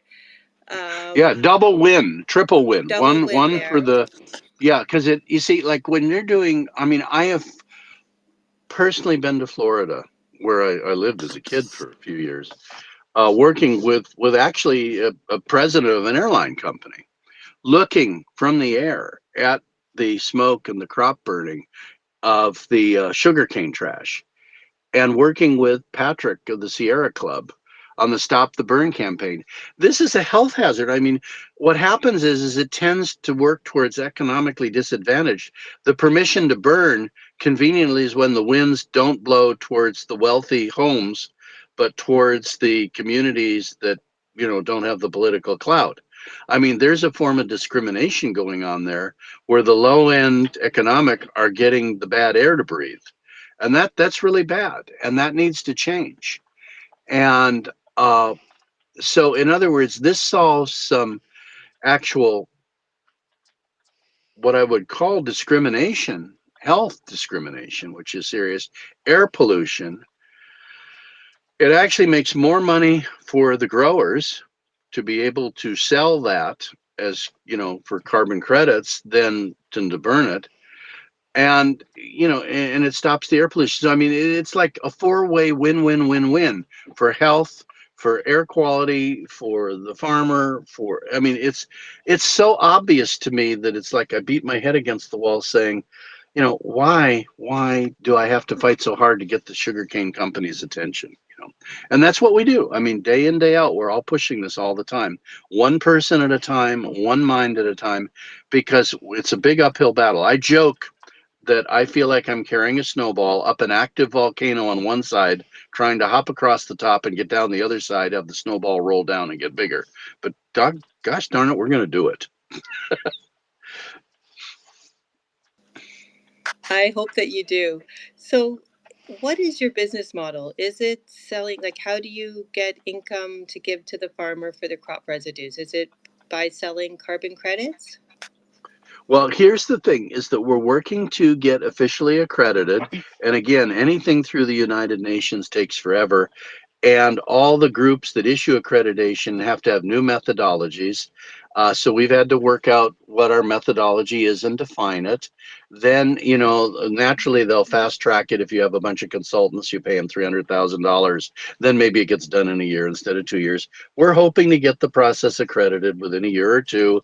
Eventually, we're hoping to have like an island nation or something support this, some of the island nations, because then they could go to COP30 instead of with a bill for damages, they could go with a bill for carbon they've sequestered, you know, just showing the rest of the world how to do it. So we're trying a lot of angles right now to do it. Our app, of course, allows people to vote with a buck for what we're doing by, you know, doing a kilogram of sequestration for $1. Because as we get funds together, then we'll do another sequestration run. Because the way the law of the sea works is the most recent version of the treaty. Once you get out of a country's economic zones, it recognizes that biomass is not harmful. So theoretically, we could sequester, you know, outside of an economic zone of a country that wanted to do it. And so hence we're building alliances with a number of countries and ports and things like that. So eventually we'll see which one comes first, but our path is really straightforward to get accrediting and permitting, and then to basically take pre-orders for carbon sequestration. There's a significant company in Southern California that worked out a deal with an environmental attorney to allow them to pre-purchase carbon sequestration from us instead of buying junk credits at, you know, $1 a ton or whatever that are not verifiable. And there's so much junk and greenwashing that one business was able to you know, get permission to use our methodology and our system to do it. So they pre-purchased 1,000 tons from us that will be done sometime in the next few years, basically as soon as we can do it. But we're doing everything right with the right science, the right permitting. You know, we're not going to just, Wild West it, get tempted to at times, but we don't. And so basically, our business model is pretty straightforward: to offer carbon removal as a service, as an environmental service, and take pre-orders. And our app allows people to throw in $1 to do a kilogram if they wish. But most importantly is to learn about it. That's why the app is divided into 3 sections. And if you don't have an Android phone to download the app on, you can just go to the website and click learn more, and the app is duplicated within the website. So, I mean, we put all the pieces together to allow people to vote with a buck, or businesses separately to work with us. Google is only doing carbon removals now, no more offsets or credits, but they pretty well sewn up their budget for doing that within their own little cartels of groups of things. So all the data centers kind of stick together. We've worked with the data centers, and they're not ready yet to do large purchases. The X Prize Foundation is trying to get 1,000 companies or corporations to each do 1,000 tons each. I don't know whether they'll be successful, but the point is they're trying to stimulate the market on carbon removal versus credits and offsets, and we'll get there. I mean, I hate to say it, as much as it's a climatary emergency, everybody on our team knows that it's going to take a while regardless. And that's why I said 4 years ago, I'm into this for 4 to 10 years, and I'm in year 4. And I think by 10 years from now, we'll finally get this thing really going. I think from the planet's point of view, I'd prefer that we were doing a gigaton right now, But, I'm just learning, some things just don't happen quickly. So our business model is very simply is to sell carbon removal with a metric as small as a kilogram. And we'll get there. Can I just break in for 5 quick seconds? Okay, that'll be more than 5, but they'll seem quick. I could have held it because when you were talking about this, I was thinking, of course, carbon credits. So I figured out, let me take a look. I just put on the Jumbotron from EE News Net, which they put out about 2 weeks ago, how much money Tesla has earned by selling carbon credits. And it's a grand total of $10.7 billion. So it's not insignificant. In fact, for much of Tesla's operational life, it made more profit, or it made profit because a lot of times it wasn't making any profit at all, selling carbon credits. And the funny thing is, it was always selling carbon credits, of course, to its competitors, especially originally it was Fiat, now Fiat is Stellantis. And it's funny because it was selling it to Fiat and it was selling to Jeep, and now that's all one company, Stellantis. So carry on. Yep. Well, Well, there's a lot of people that feel it's just basically a bunch of greenwashing, because what's happening is there's no actual carbon being removed. And that's why we have to separate ourselves as the real deal in a world where everybody's moving shells around. And that's the challenge. And the interesting thing is that it's kind of a closed playing field. See, you go to the accrediting groups to get accredited, and you have to be one of their methodologies. We're going to protect mangroves, we're going to plant trees, we're going to do this. And you have to get them to accept a new method, a new way. And ours is the new way, even though it's really what nature's been doing for billions of years. So, and it's kind of a closed cartel, and we're trying to break into it, because the fact of the matter is the moment you could get carbon removal for $100 a ton from us, it kind of makes somebody's investment in direct air capture machines null and void. Where they want $300, $600, $1,500 a ton. I mean, in some cases, companies paid Climeworks, as I understand it, and it may be wrong, but what I've heard is, and initially they were paying as much as $3,000 a ton, and $1,500 a ton was common a couple of years ago. But direct air capture machines, the moment you have crops running at $100 a ton, then Bill Gates may have put $350 million into Climeworks. Well, who's Climeworks? And did we lose him again? I think we did. Oh, Am I still there? You're back. now you are. Yeah, no, it's just no fun. The app kind of does weird things. So I guess what I'm getting at is that the moment crops is successful, it's going to make a lot of venture capital in direct air capture machines look kind of silly. So you can understand there's no incentive for a lot of these accrediting companies, the Veras and the Gold Standards and all those, to accept our methodology, because then we've got something that is not greenwashing and that kind of wipes out a lot of venture capital money's investments. So you see, we got an uphill battle. Doing the right thing is not always easy. Well, yeah, you're right about that. According to the global carbon budget, globally, we, at current levels of technology-based carbon dioxide removal, excluding nature-based means such as reforestation, they only account for 1/millionth of the CO2 emitted from fossil fuels currently, 1/millionth of it. Now, you were speaking about Climeworks. I looked into that because it appears to be the most successful large-scale carbon capture systems that we have on Earth. In 2021, they started the Orca DAC, or direct air capture, in Iceland. And if it's running at full capacity, it can capture 4,000 tons of CO2 per year. In 2024, and by the way, they've rarely done over 3,000. 3,000 tons. What we can do with a single ship in a single day. A single ship in a single day. Okay. then in 2024, they started Mammoth, which was another one quite close to the original one, Orca. And it's not, I don't believe it's fully running yet, but they are saying with this new plant that they can capture 36,000 tons of CO2 per year. Can I pause you for a moment? Because Greg Binford did a calculation. The Orca one at 4,000 captures 3 seconds of the global emissions each year, 3 seconds worth.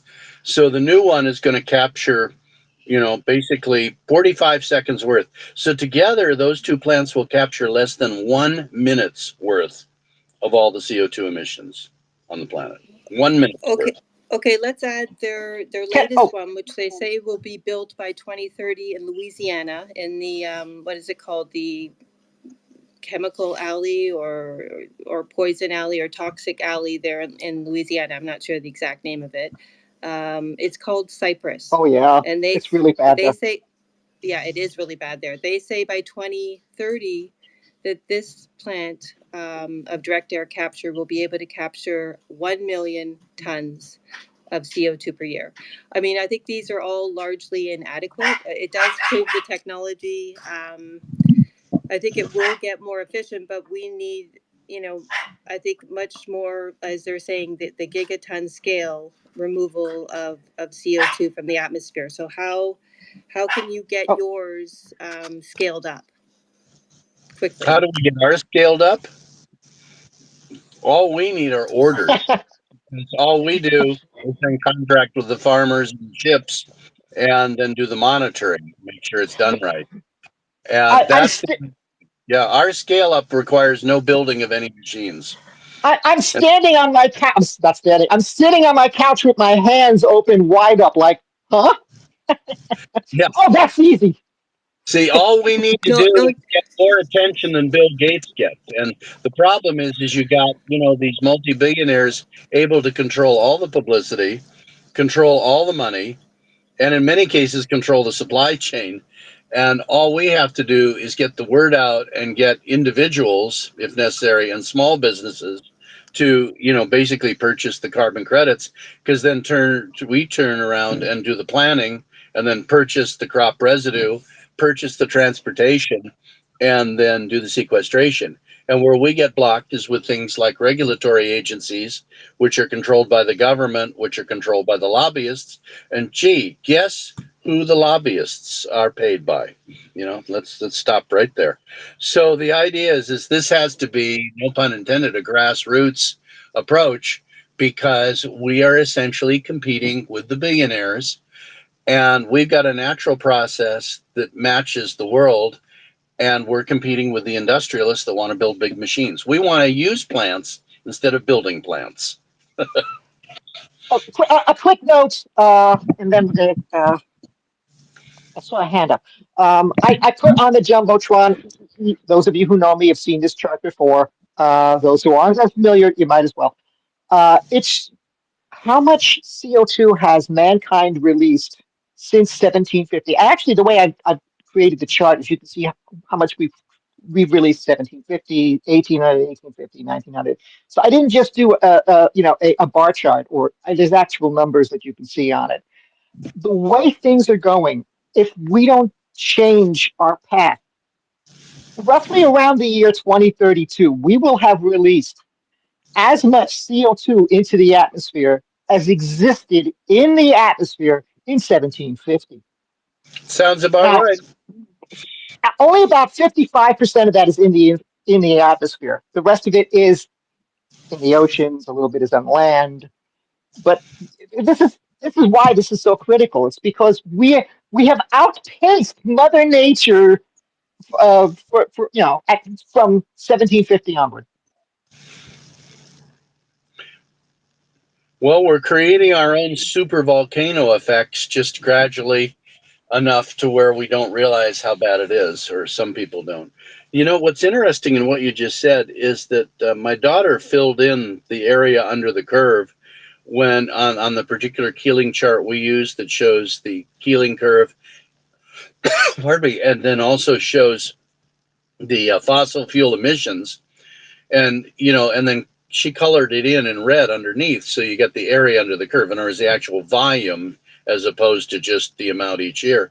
And we like showing that one because in a single picture, it shows the sheer amount of CO2 that's been put in and how it literally pushes up the curve. And I find that has been effective for a lot of people because it puts the two things together in one picture. And by coloring it red, it makes it kind of clear what's going on. And the more we can graphically show these things to the average person, the more we can convert the numbers into pictures that people will get instinctively. I think the more we can have an effect on this. And I'll tell you, it hasn't been fun for us to discover how many barriers of entry there are imposed by governments, by regulations, by industrialists, by venture capitalists to not have any competition to where they put their money. But the simple fact of the matter is we're going to survive as a species, and we're going to give all the other species on this chance of planet. We've got to use systems like crops, even though it might nullify the investment made in direct air capture. We got to do it, even if some people lose some money that they invested in Climeworks and stuff. And I'm not picking on Climeworks. I mean, it's a really interesting process, but the calculations show that, all of the plants built so far are pulling out less than a minute's worth of emissions. Whereas crops, if it can take 1 gigaton out, that's 10% of all the emissions. And if you think it's 6 gigatons a year, like some calculations, that's 17%.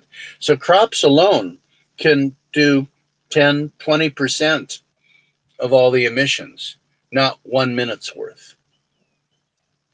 And it's doing it without using any significant amounts of energy and no build of infrastructure. I mean, it's such a good idea that you would think that it would get support of some of the industrialists who have children who they actually want to have them live in a decent world.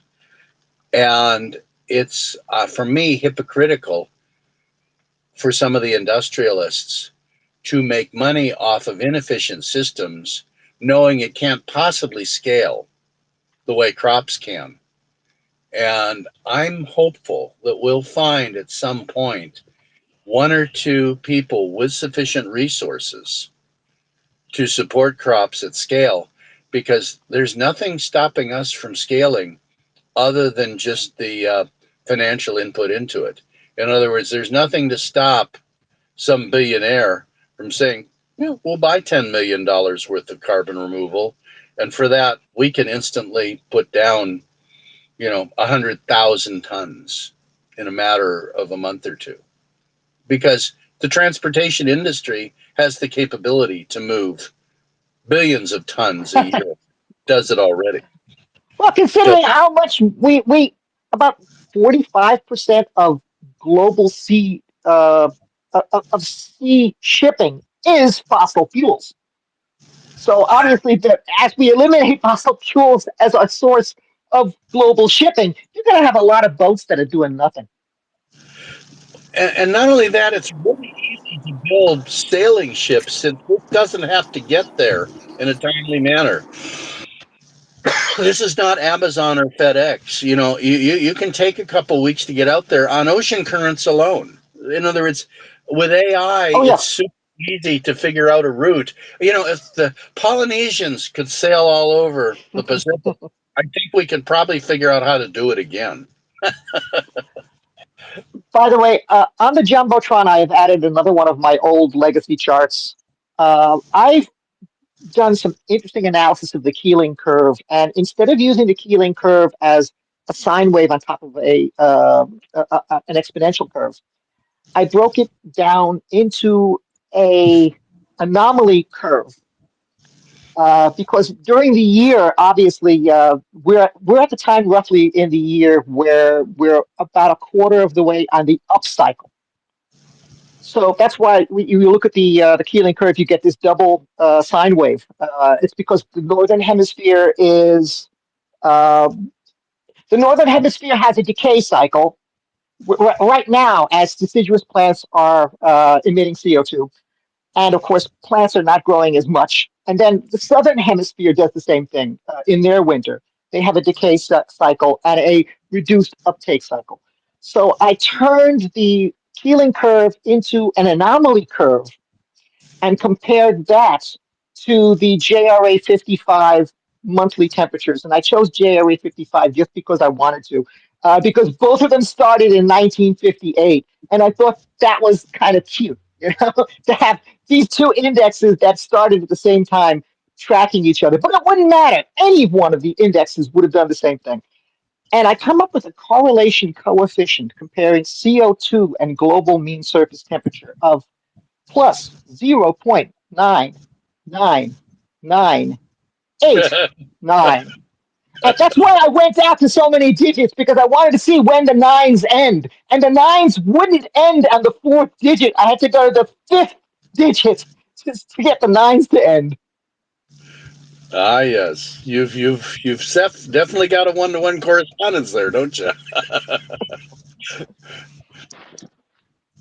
Uh, I will blow my own horn here. I think I put out more climate data on X than anybody else. Well, that's a good one. Have you looked at our app yet and seen the satellite to global correlation that some did? Because we capture, crops is basically capturing the inhale every year, the wiggle in the Keeling curve when it drops because plants are growing. Because that's what we're doing, is we're capturing the inhale and not letting it exhale. We're putting it in the deep ocean. And we actually have animated graphics based upon the work done, because they made it open source, the scientists that did that. So, I mean, and in our documentary, Greg specifically says his notice that started all this was when he noticed the wiggle, the drop in the CO2 levels, and wondered if we could capture that wiggle. And that's what crops is. We're capturing the wiggle. We're Yeah, that's capturing. well, what you're essentially doing is well, I shouldn't say what you're doing, but what you can do is you can remove CO2 during that period when natural sequestration is diminishing. But it doesn't really matter anyway, because we're so far above the natural capability of sequestration. Uh, this is this goes back about 7 years ago, and I don't remember who the scientist was. And I got a lot of flack for doing this. This was like when my account literally started, a different account, and he had written the paper that said that mankind releases roughly 3% of the total annual churn. And I said to whoever that physicist was, I was like, this is a really terrible way of putting it. And you're absolutely correct. You're right. But by making it sound like this, people are going to misinterpret what you're saying, and they're going to say that humans are only responsible for 3%. And son of a bitch, it's like immediately after that paper came out, that's when the 3% meme came in for the climate deniers. Oh boy, yeah, I yeah, see Oliver has a hand up. yeah. I guess you can prove anything if you select your data points. That's why Yes, it's so critical. exactly. It's so critical that you have to know how to present information. Yep. Yeah. Yes, they won't let you off. They won't let you off. They're relentless and brutal. Their lives depend on it, literally, don't they? So their financial lives, anyway. Yes. Well, No, my question is to David. David, my question is to you about the. I call them the bales, but say they're about a ton each, and they are being dropped in the ocean. Could you start with 10 of them together, maybe, and move up from there, and actually have them all strapped together so they all go down in one big lump, one big bundle? Because I remember watching your video, very impressive, but you were tossing them over the side of a ship or a boat, and they just seemed to float off willy-nilly. Okay. I'm sure they sank eventually, but they looked as though it was a bit random. Okay. Well, see, here's the thing. Displacement. Let's talk about tech for just a second here. And because we're in a competitive situation against people who probably wouldn't do it right, we don't reveal all of our stuff. But let's take Oh, I 3 see. steps. Yeah. More eruption. I Oliver, see. it's all about Oh, displacement. If the bales yes. are only slightly higher gravity, specific gravity than water, it's going to take its sweet time to sink. Well, Yes, I know. yes But and that's no. Let's just say this: there's 3 points in this data curve that I'll share. When Monterey did it in 2009, they took a couple of railroad car wheels to put the thing down as ballast. Okay. Now, what you yeah. saw us do 4 months after the announcement of the product, when other teams were forming, we were actually doing. So, what we did using the Tyson B out in the Gulf of Mexico was we used a simple process of a weight and a chain. So basically, we had the ballast go down once and then the bales in a train go down, because that's a very simple method to overcome the buoyancy imbalance. Now, pressure condenses the bales as you go down deeper. So they go from being buoyant to neutral buoyant to being ballast themselves. So we used a simple train concept to do that. That was 4 years ago. Now, we've done testing working with the Southern California Marine Institute in Southern California with smaller scale things where we take it down, we put it back up and everything. Let's just say that the process has been refined to where we can go industrial scale immediately, efficiently, without ballast. And Curtin Maritime themselves, having worked in the ocean and the deep ocean for 25 years, they also have processes. So the simple fact of the matter is, without revealing the technology, we can do things without ballast very energy efficiently and very quickly. And we can scale to do 10,000 ton batches when needed, and we're ready to do 1,000-ton batches immediately with currently available ships and barges, ocean barges, and do it efficiently, because when you're doing 1,000 tons, that's 1,000 bales. And remember, there's not a direct correlation between bale physical weight and the amount of carbon sequestered, but we have all the calculations. So we know for a certain crop and a certain physical bale of that crop how much carbon is in it. And we do all those numbers. So when we talk about tons of carbon going down, we're talking net carbon in metric tons. So when we say we can put down 1,000 tons, we mean 1,000 metric tons of actual carbon. We're not talking about the weight or volume of the particular crop or bale size or bale physical weight. And that's important. These are all the science and calculations behind this. So, can I make a quick suggestion? Yes. Use Russian rubles. For cost to mass ratio, you're not going to get anything better. Actually, there's so much I could tell you that if Putin hadn't decided to do the war in Ukraine, it's important to remember that my wife is originally from Russia. Her mother was Russian, her dad was Ukrainian. So this war has been extremely painful.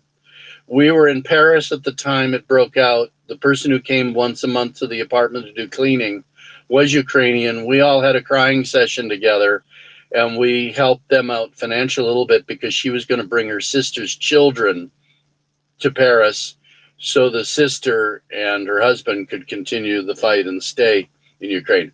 So we are deeply aware of all of this. And when you talk rubles, I've spent months at a time in Russia, whether it's Moscow, St. Petersburg, or in northern Russia where grandparents live out in the country. I'm acutely aware of all the geopolitics, of the breadbasket situation there, of the infrastructure. Our calculations and modeling includes Ukraine, includes Russia. We have strategic partners in Turkey. Uh, we're serious about this, and we're thinking globally. And we have friends in Cambodia and Thailand. And I mean, we want to do this. And when we can break through the barrier of the permitting hurdles and getting enough orders, but you got to understand the venture capital and funding community is all in on industrialization and magic solutions. So we have no friends in the economic community. No venture capitalist is going to give us money if they've given money to direct air capture, because they essentially be giving money to hurt the competitive advantage of what they've already invested in. The billionaires got in early with their methodologies. And so we can only do this grassroots because we're not going to get the help. And so many celebrities that support environmentalism, it's more for image than substance. And it's amazing how few doors we've been able to open with huge outreach to all these various environmental foundations and things. And it's a chicken and egg thing. Some of them say, well, are you accredited? Well, it's really hard to get accredited when the small agencies that accredit are overloaded with people proposing new methodologies. And that's where the X Prize Foundation has really had a challenge trying to help these various teams get their methodologies accepted. So in other words, the inertia of the government and business system does not work in favor of something new and inexpensive and reliable and scalable, because it competes with where all the investment money was gone. It's the same thing has happened with AI, where we're going to need $1 trillion and 6,000 people and this and that, and DeepSeek comes along and basically pulls the rug out from under all of it. They're doing their very best to not let us pull the rug out from under what they're doing.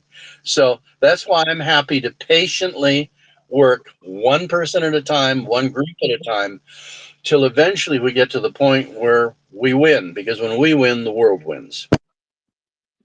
Uh, you just threw a lot of things into the picture.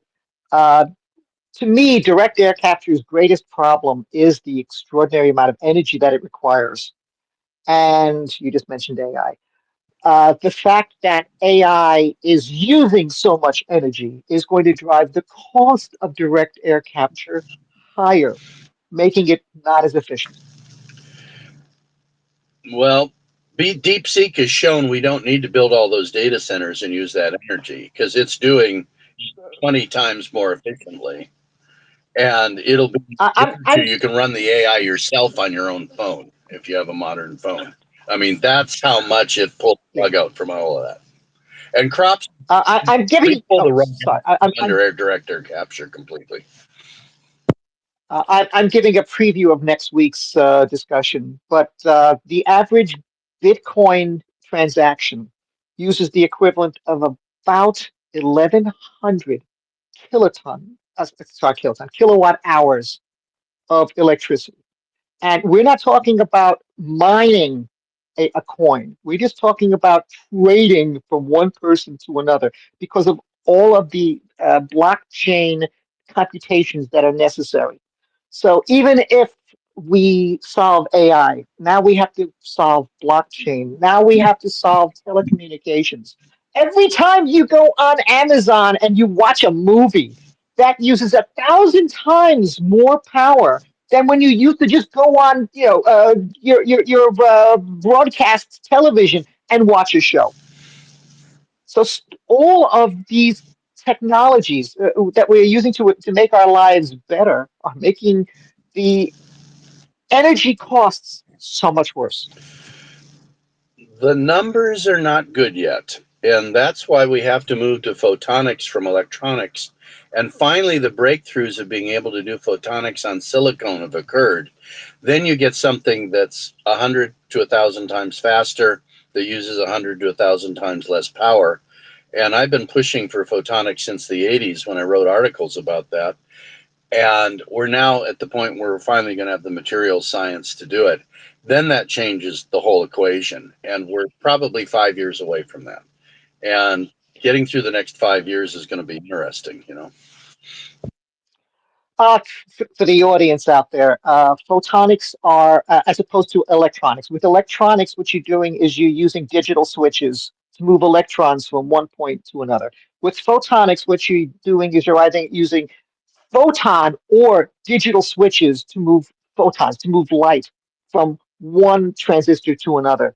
Uh, the speed is significantly more, but it's only for that, a few microns. The speed is much faster, but the amount of energy used is dramatically less, and the throughput is going to be much faster. So it does look, we're always bucking up against the what is the absolute maximum speed you can do in a microprocessor. And once photonics kicks in and parallelism kicks in photonics, yeah, we're going to be we're going to be going way past the current speed limits. We're thinking 100 gigahertz initially. Yeah, yeah, it's as opposed to. Do we have anything commercially over 6 right now? Because you start to get problems.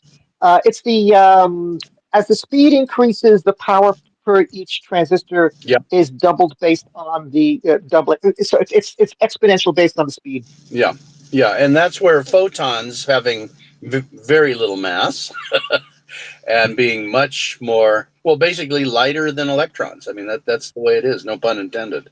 Yeah. And so the whole transition, when you can do all of it, where your transistors are all photonic based, uh, then you have the ability of basically having your magic crystal as far as, computational density and lack of heat and speed. So, it's the holy grail is to move things around with packets of light instead of packets of electrons. So it's going to be dramatic. And what DeepSeek has done, though, by their 3 clever techniques, have basically cut everything by a factor of 20 in the cost of AI Yes. as a minimum.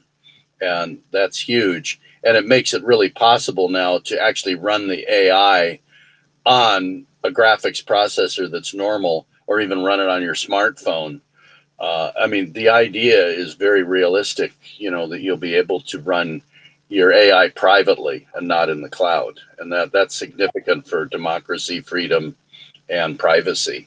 So we're on the way. I mean, the more you study DeepSeek, the more you realize how great it was. I mean, the simple concept of, instead of having one AI that knows everything, of breaking it down, just like you don't have a doctor who's also an attorney and a space scientist and an engineer and a biologist.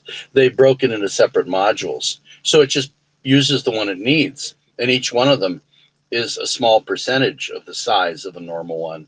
And then they do it in groups of words, not like the cat in the hat. It might be the cat in the hat, because it works better with the Chinese symbols, where a symbol can have multiple meanings depending on how it's used and mean several things.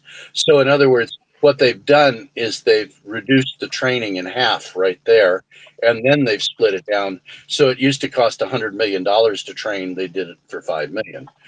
And these modules are small enough in size. You go from, 1.5 trillion tokens down to 750 billion, but that's cut it in half. So in numbers, they've cut the size of the thing in half. They've cut it into a small module, and they've got it running on regular processors now. So it's just completely turned the whole thing on its head. And that works in our favor. And they've open sourced it. So you can download the open source and do your own training and weighting and everything. So they've just blown a hole in AI. And I was figuring we'd solve the AI power problem in 5 years with photonics. They've already done most of the solving of the energy problem of AI just with that one thing, just by being clever, just by being smart. Because you see, when I grew up, computers had very limited capabilities, so we wrote the software really well. Now computers have great capabilities, so we write the software really poorly, and it shows. And what they did is they went back to the ground concept of you write your software well, and they did, and they blew it away. And now Nvidia has lost 600 billion in market value in a day, the most in history, because the industrialists try to look for ways to, invest in something that'll turn a big profit, for the investors. And we need more long-term investment. People who invest in 10 years and 20 years out, not 5 years or 3 years or maybe 7. And that's a core issue is, because Peter was posting on X Prize, where are the entrepreneurs? We need more entrepreneurs. And I said, well, the big thing is we need capital for visionary entrepreneurs. Because if an entrepreneur is tied to quarterly profit reports and 3 years to profitability and 7 years to wild profitability, when you're thinking in concepts that affect civilization for 100 years, 1,000 years, you have to actually then have funding that matches a patient long-term cycle and not short-term fads on graphics processors or short-term fads on what AI will do next week. It's what Well, AI does in 100 years that matters. I have friends whose job depended upon their being able to build highly scalable graphics processing based supercomputers. And it was astonishing when he started to talk to me about what he was working on about 6 years ago. Uh, what that he was able to put together for his company 3,000 plus graphics card systems. Yeah, it cost a couple of $1 million, but that's what they were able to do for extremely complicated simulations back then. We now have not massively parallel, but you have the ability to you can go out and for $3,000 you can buy a mini PC that has that capability now. So for Yep. $3,000 you can buy something that would have been $1 million 10 years ago. Well, look at the supercomputers we hold in our hand called a smartphone. I mean, my first computer was 4K of core. It was the one computer in our school in 2000. Paper tape reader and punch was your mass storage. ASR 33 teletype was your I/O device and user interface. I mean, we got supercomputers in our hands now. It's incredible. Yeah, but we also have bloatware. Oh yeah, we've slowed it down really well with software. I remember. It's fun to talk about how the old Atari 2600 video game, how some of those games and graphics were 8K. The entire software and the graphics map for the entire game, and you could play that thing for hours and you wouldn't see the same graphic twice because they were able to super compress data. Yeah, it's amazing when you bit fiddle, isn't it? When you are fiddling with the bits directly, it's efficient. I used to. I was the only one in my company who did it. Is when I was writing for control systems, I used machine language, and yeah, it took a hell of a long time. But I could put a controller on a tiny little 6-pin microprocessor chip from the AT series from not the Meg AT series, although I use that also from the PIC C12 series of PIC microprocessors. And now I am seeing microprocessors out there for about 13 cents a piece. Very, very small. They only have 6 pins. But you know what? Yeah. For a lot of the things you do, if you only need 3 or 4 IOs, yeah, that's enough.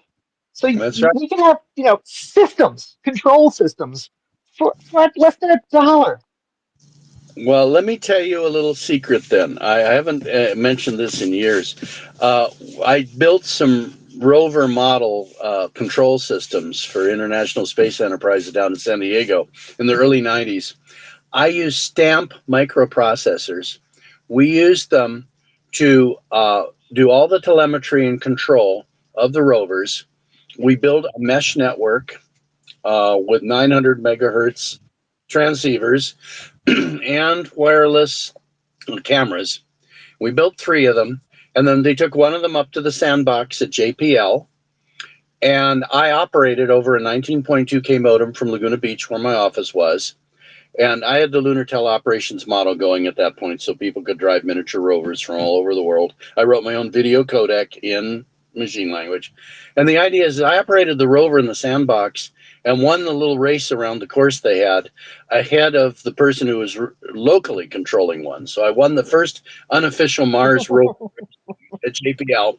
And that was part of what got me the NASA award, because when the paper was published about what we'd done, that was why I was one of the winners, the 3 authors and the 3 awards, because basically we showed that you could simulate Earth to moon teleoperations with as little power as a stamp processor over 19.2K, which was the total speed of TDRS, back then with NASA. So we basically showed that with the 2.5-second delay, it took the average student or person or child less than an hour to adapt to that, to operate a rover effectively. Whereas we basically showed that the human beings adjusted to lag. We're so used to gaming now where we complain about the latency if it's more than 6 milliseconds. Well, we've shown that humans will adapt to a 2.5-second delay within an hour. And those were the things that got me the NASA award. And basically, we showed that technically a 6-year-old or a 90-year-old could operate stuff on the moon from Earth or in orbit to build things on the moon or in orbit, where it's ecologically a lot better to build stuff and do stuff. We basically showed that anyone, anywhere, anytime could do anything anywhere. And that was huge. And that was Kim's question about telepresence.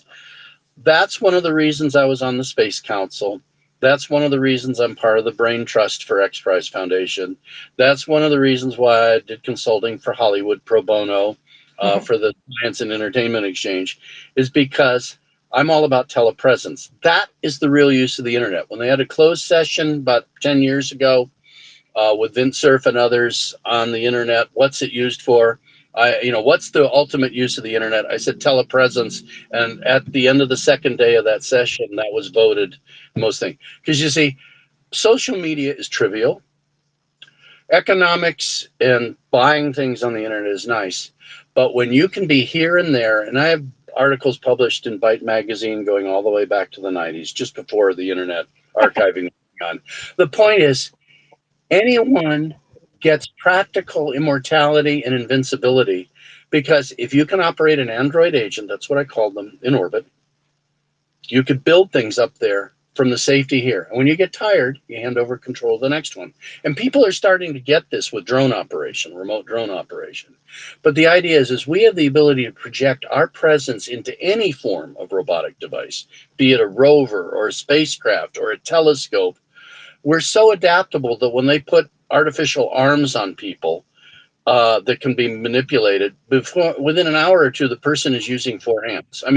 And we've now got all the enabling technologies: sensitive hands, affordable access to outer space, Tesla and other robots.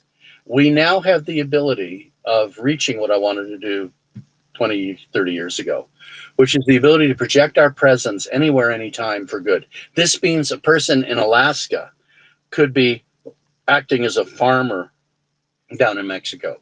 It means that you could be assembling solar arrays to beam power to Earth from where all of you are right now, from your home. You could be building. The real purpose of the internet is to project our mind in space. And that's why we did the Minds in Space series in the 90s at the Electronic Cafe. And this is why I'm the spaceman brought back to Earth, because we can't do any of this if we destroy our planet. And when Greg said, I have a solution to this carbon runaway, that if we can nail the Keeling curve in place, or at least slow down the rate, while we get off of fossil fuels, get off our addiction to gas, basically we're like an addict, we need to get off of it, and then we can go do all these wonderful things. We can have a lot of fun, it's terrestrially too. It means you could take a walk in the Louvre from wherever you're living right now. And we've got the visual. Virtual reality stuff, I was considered an expert back in the 90s, but it's evolved so far that we're at the point where you could really have your mind in space without any real energy cost. Without, you don't need to take your body in space to experience space. You don't need to take your body to the Louvre to experience the Louvre. But you need all 8 senses engaged. And yeah, that's another point. We got published on that. We have 8 senses, not 5. And that needs to be, emphasized. All right, I'm done with my rant. Yeah, but you're bringing up a point that I feel like we're going to have to one of these days talk about that, and that is what do we need manned space travel for? Well, I I mean, think, yes, I can see in the long run, yes, it's a good idea in the long run, but in the short run, it doesn't make economic sense. oh gosh, well, Purnell and, Sagan went into this all the time. Sagan would say, we got to have planetary probes. Purnell would say, you got to have manned space flight. And Sagan would say, but it costs more. And Purnell says we need to bring the cost down because if you make it possible for men to go to space, you're going to get all your space probes for free. Oh my gosh, the debates we had on that in the 80s and 90s was hilarious. The main thing that came out of it is that we have affordable access to space. We can get a lot of telerobotic robots up there so that 1,000,000 and 1,000,000,000 people can experience space without going. And the few adventurers, the Magellans, the whatevers, they can go up there. So in other words, maybe only 10% of the population decides to live in space where you have unlimited resources and 90% live here. Whatever the equation is, it promotes freedom of choice. And if we do But it while cleaning up the planet, that's the key. So things get better and more opportunity, and more freedom. And then it becomes a personal choice situation. but this reminds me of what Neil deGrasse Tyson has been saying for several years, and that is private enterprise will never do this until governments invest the initial capital. That until government makes it cheaper, and government will only do it if it feels threatened. So the reason why we have Apollo was we had to be the first on the moon because the Russians were the first in orbit. So until we have something that spurs government to do something extraordinary, we will never have small industries or even larger industries do it, which is kind of what amazes me about this entire prize here. I feel like we're going back full circle. Is Musk going to actually pony up the 100 meg, or is he going to say, "Well, nobody has really, no one has given us enough of a what's we call it? No one has shown sufficient cost benefit analysis, and so we're going to just keep the $100 million for another 4 years." Yeah, the only thing that's going to get people to want to go to space economically is when I give lectures on telepresence, the internet, and affordable access to space, is we have this interesting thing in space called unlimited energy. You put up solar panels, you got 24/7 power, clean power. You go to an asteroid, typical average asteroid has enough precious metals to be worth about $10 quadrillion. But you got to be careful there. Jews for 100 years.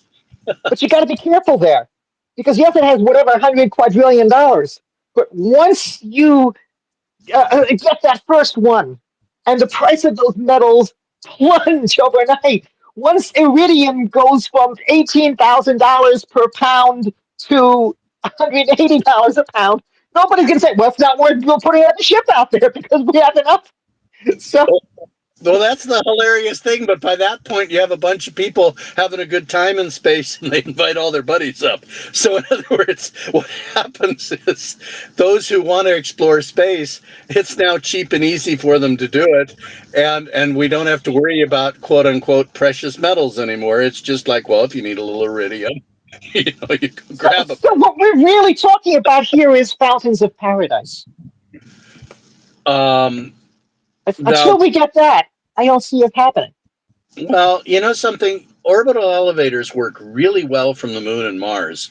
They're Yes. tough on here. And, Oh, yes. Clark and I briefly touched on that in our pen pal back and forth. But of course, Greg and Clark were really good friends. It's ironic that I was a pen pal with Clark before I knew Greg, and then I knew Greg, and Greg knew, Arthur. And, so basically, actually, I have a prize concept that I developed for the X Prize Foundation based upon what 3 of the space scientists wanted to do. I put it in a little video and put it together as a prize concept. I'll have to show that sometime. I have to get permission though before I release it, because I made it for the X Prize. But the idea is that I've basically turned the orbital elevator. The thought of somebody being in an elevator for 3 hours. I've been trapped in an elevator for 2.5 hours. It's no fun, because I had 4 kids and a guest on her 21st birthday and my wife, and we were stuck in the elevator at San Diego Zoo. Fortunately, I'd done some work for them, for their security director. So, I call up the security director directly and I say, hey, you know that group of people you have stuck in an elevator? I said, yeah. I said, that's me. He said, oh, well, we'll get you out soon. But you're never going to eliminate the risk of spaceflight. That's right. There's nothing you can do about that. You're always going to have rockets fail, and you're always going to have things go really bad. But the real point is you don't call it a space elevator. That freaks everybody out. You call it a bridge to space. So in the video I did, we took the Golden Gate Bridge, then turned it on its side, because an orbital elevator is really a bridge. And then we showed some cool ways of going up the bridge, like in a train, with a space train on the bridge to space. So it's more like a railway to space and a bridge. So it's all comfortable, cool things. So it eliminated what I would call the claustrophobic effect. Because like down in San Diego at the Aerospace Museum there, they let you take an orbital elevator ride to space. And the idea is you are in an elevator. And the kids liked it, but that's because they accelerated it, so the whole ride was 1.5 minutes.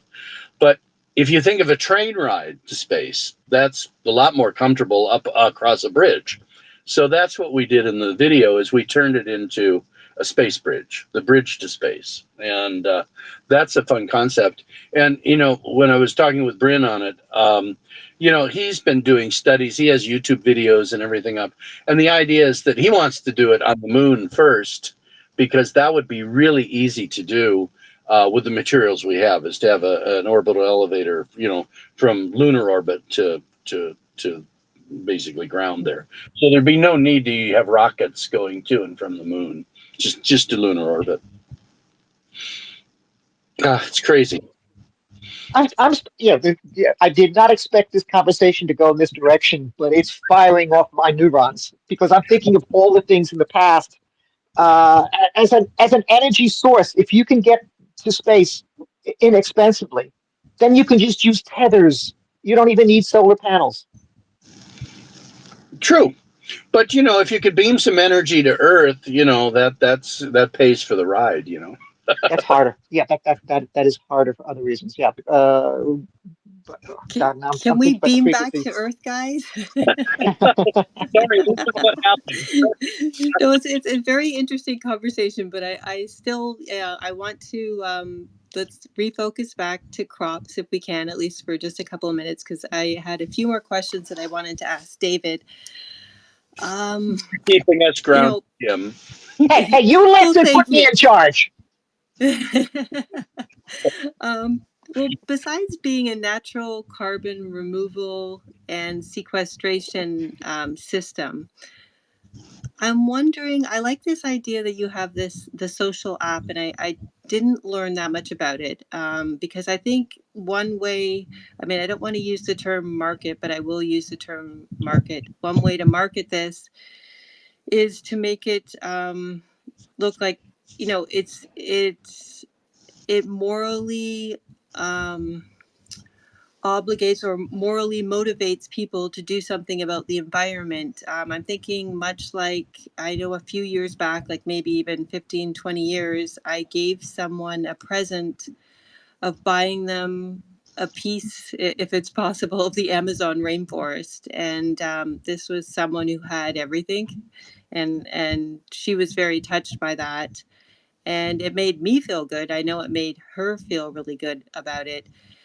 So I'm thinking with the social app, is there any way, first, are there feedbacks or updates that let's say if I were to download the app and decide to contribute to crops, is there like an update system in place where I could find out, you know, your dollars have gone to sinking this corn bale in such and such place, and this much carbon was removed and sequestered from the atmosphere. But also, if there's, I noticed in some of the information that's provided on the website about the crops X Prize, that one of the advantages of sequestering carbon from the crop residues, number 10, is potentially helps create deep water reefs and increasing productivity for the thin populations of animals in the deepest ocean. What I was thinking when I read that was I had read about some coral reef rehabilitation projects that are going on at various places throughout the world, where people are making basically artificial reefs, and they're sinking them, and then coral is growing on it. And I'm just wondering if somehow some of these bales could be somehow attached or linked up to, if not coral reef rehabilitation, just habitat rehabilitation for these thin populations that you're talking about, and if you would be able to target certain areas of the world, so it not only, you know, does the great things of removing carbon and sequestering carbon, but it could also help with I guess ocean health, ocean habitats, ocean biodiversity. Okay, well, you've asked two separate things. Let me address them in order. Okay, so first of all, regarding the app, um, in the app, there's three sections. There's the learn, evaluate, and participate. Learn is where we go through the climate situation, the impacts, and crops. The second one, in terms of evaluate, is a very simple series of 4 questions that it asks you that you could answer again weekly to get an idea on how much carbon you're responsible for going into the atmosphere without guilt. And we do it in a unique way. We measure it in terms of kilograms, not tons per year, but kilograms per week. And we call each kilogram a crop's carbon diamond. And we tend to think of how much carbon is in our system as how many, diamonds we have in our system. And, we basically gamify it a little, make it fun, and remove the guilt, because, just making people feeling guilty for living is not fair, because we would, as humans, adapt to any reasonable environment. And if we were adapting into an environment 10,000 years ago that was carbon neutral, we'd do that. If 100 years from now we've gotten it right and we're carbon neutral, we would exist in that. So our approach on this is to make it a little bit fun and get it on a perspective in terms of weekly impact, not annual impact that sounds impossible to do anything about. And then we have a participate section where you can pre-purchase a kilogram at a time. And there's different options for how much you want to buy. And the idea is that we made it very clear in there, every time we get 1,000 tons that we can sequester, then we will do it. And because of our forensic and recording system, it means you'll end up knowing exactly which bale you have. Oh, no.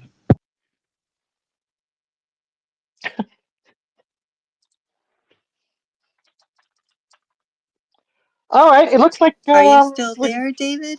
hey, we've been 2.5 hours. I haven't been kicked out yet. That's true. There David's had a is bit of balance problems, in the but universe. oh no, maybe his battery died. Well, he's still there. Who knows? I'm plugged in. I don't, I advise people whenever they first of all always get an emergency charger. But I have my phone on a nice little holder. The holder sounds so insufficient. But my phone is on a holder that has a little tiny slot in it for the USB. So I'm plugged in constantly.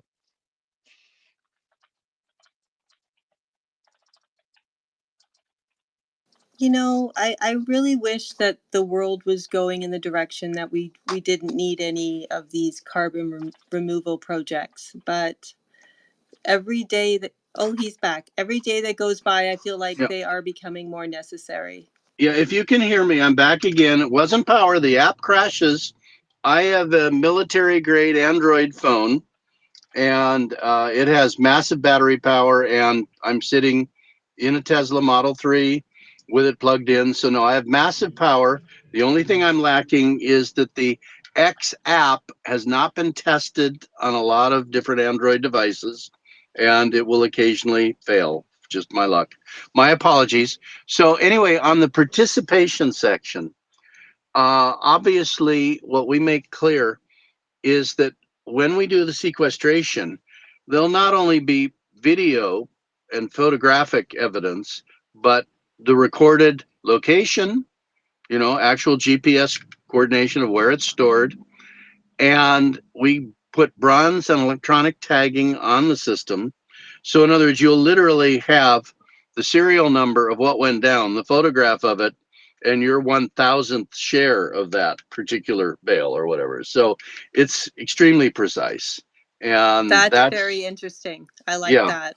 yeah, That's yeah. very nice. Total transparency. Yeah. And your risk is a buck.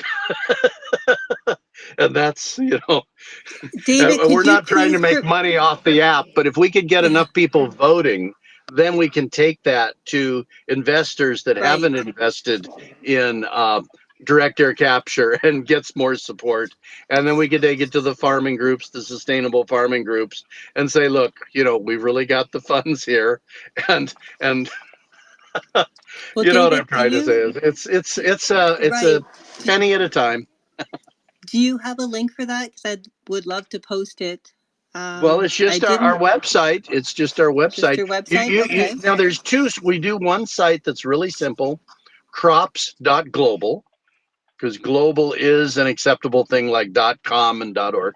Crops.global, and then we're also crops-xprize.com.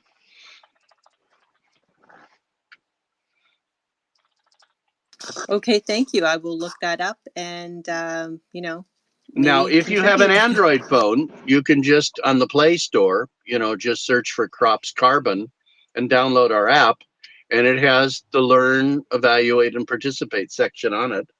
And and embedded in all that are our videos, our everything. The one thing I don't have is the research.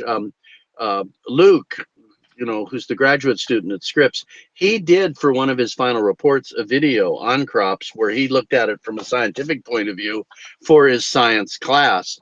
And I think we should probably put that up somewhere too, because it's a very good, technical analysis. I mean, he covered a lot of ground, including, the stability of the gas as a solid and not gasifying at the deep levels. I mean, it's a deeper dive, no pun intended. I kind of like There that. you Take a go. deep dive into sequestration. I like that anyway. Yeah, well. Yeah, that's nice. That would definitely trend well.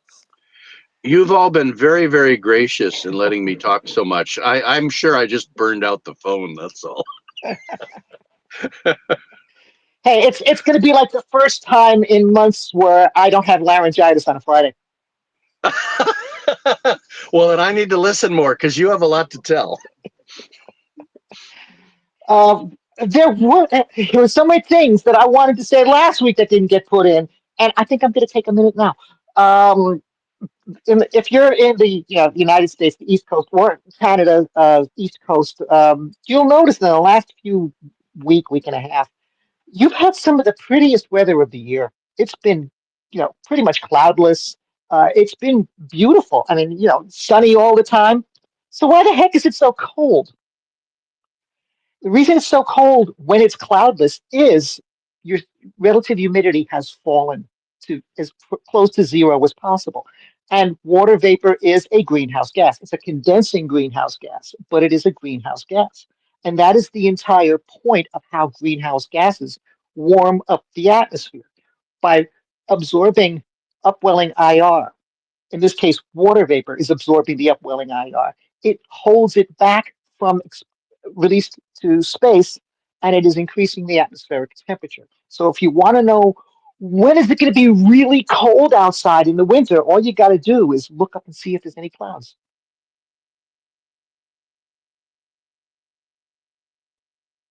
That's so true, Sal. I was just thinking that the other day. It's -8, but it was sunny and it was beautiful. It is an And not interesting snowing. little. It is interesting how that works, but it's basic physics, and climate is physics. I keep on telling people that it is. Yeah, I know. I have a 40-year background in physics, but the stuff that I've learned, but just the climate part, you don't need a 40-year background. You can get most of this and really be competent in it in a couple of months, or even less. It depends on how much energy you're willing to put in. Because we are, the best way for me to describe it is we're ambassadors for the planet. We are trying to teach people of the risks and dangers that are potential if we don't get this under control. And the more we know, the better we can be ambassadors, the better we can be spokespeople for the science.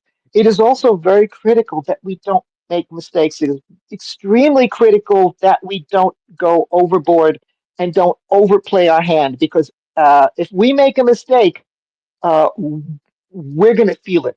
Because anytime we do anything even just moderately off, it comes to mind Gore's projections on the summer North Pole potential uh, blue ocean event.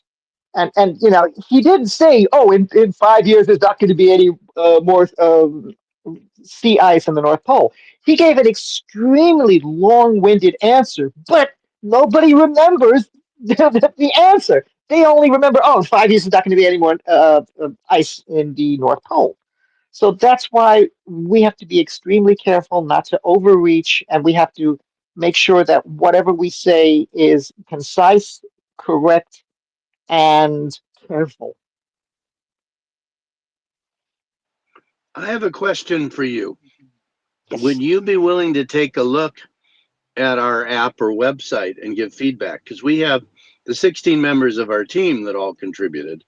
Everyone here, even if we're looking for intellectual support and transparency and accuracy.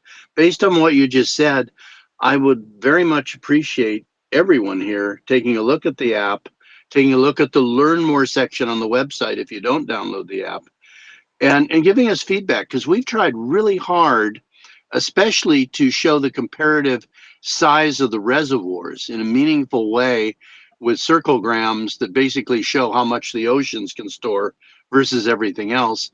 And we've tried to emphasize CO2 levels and not bring up hurricanes, typhoons, um, earthquakes, Yeah, yeah. meteorites, temperature rise, but just CO2 levels, which, that's hard data. And that's, even climate deniers, they're not willing to argue that the measurements have been lied to, because anybody can measure the parts per million if they want to go do it. But the point is that I would appreciate the feedback, because if we can polish the app to make Sure. it even more forceful without sounding hysterical. We have different bar chart on the different tipping point levels, how close we are to irreversible. And the chart that we worked from on that was this horrible kind of circular thing with points coming out in all directions and side notes. We converted it to a simple bar chart that works horizontally. We would welcome feedback, because the amazing thing about an app and a website and pages on it, and you can make changes. It's we can bit fiddle this one to get it right. Yeah, That not a that problem.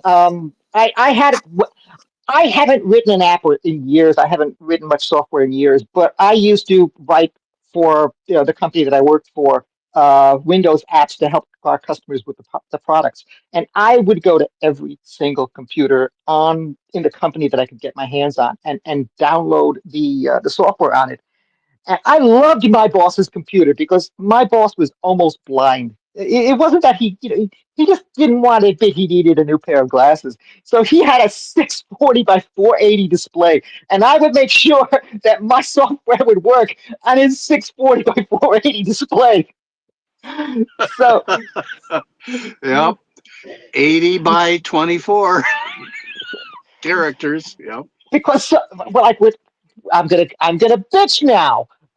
With X, if you accidentally using anything except for a tablet or a PC, and you accidentally look at the metrics for somebody else's tweet, you're then stuck in a loop. The only way you can get out of it with a mobile device is either you completely get off X and you come back in, or you tell it, I want you to show it to me as a desktop site, and then bring it back to a mobile device. So it's these kind of things. Yeah, after spending years writing stuff, you learn how to do workarounds when something goes wrong. The thing I was bitching about. I'm always bitching about how I have to do these spaces using my PC and my phone. I started with my phone, and then I jumped to PC. And the reason is, if you're doing a space with your phone and you accidentally just move the screen a little bit too high or too low, it's completely, you lose everything you've done. So if you scroll just a little bit too much, poof, all of your work is zeroed out. It doesn't remember where you were. And I'm using the app.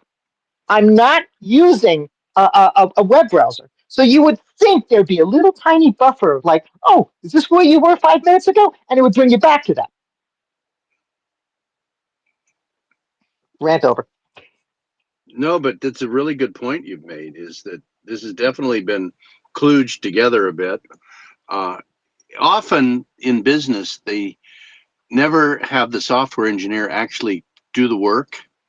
And when I was developing software apps long ago, when they weren't called apps, it was called programming, I would have to sit and do the work of one of the person for a while to make sure that the user interface was acceptable to me and them, where, there was real feedback. And I did order entry systems, inventory control, stuff like that.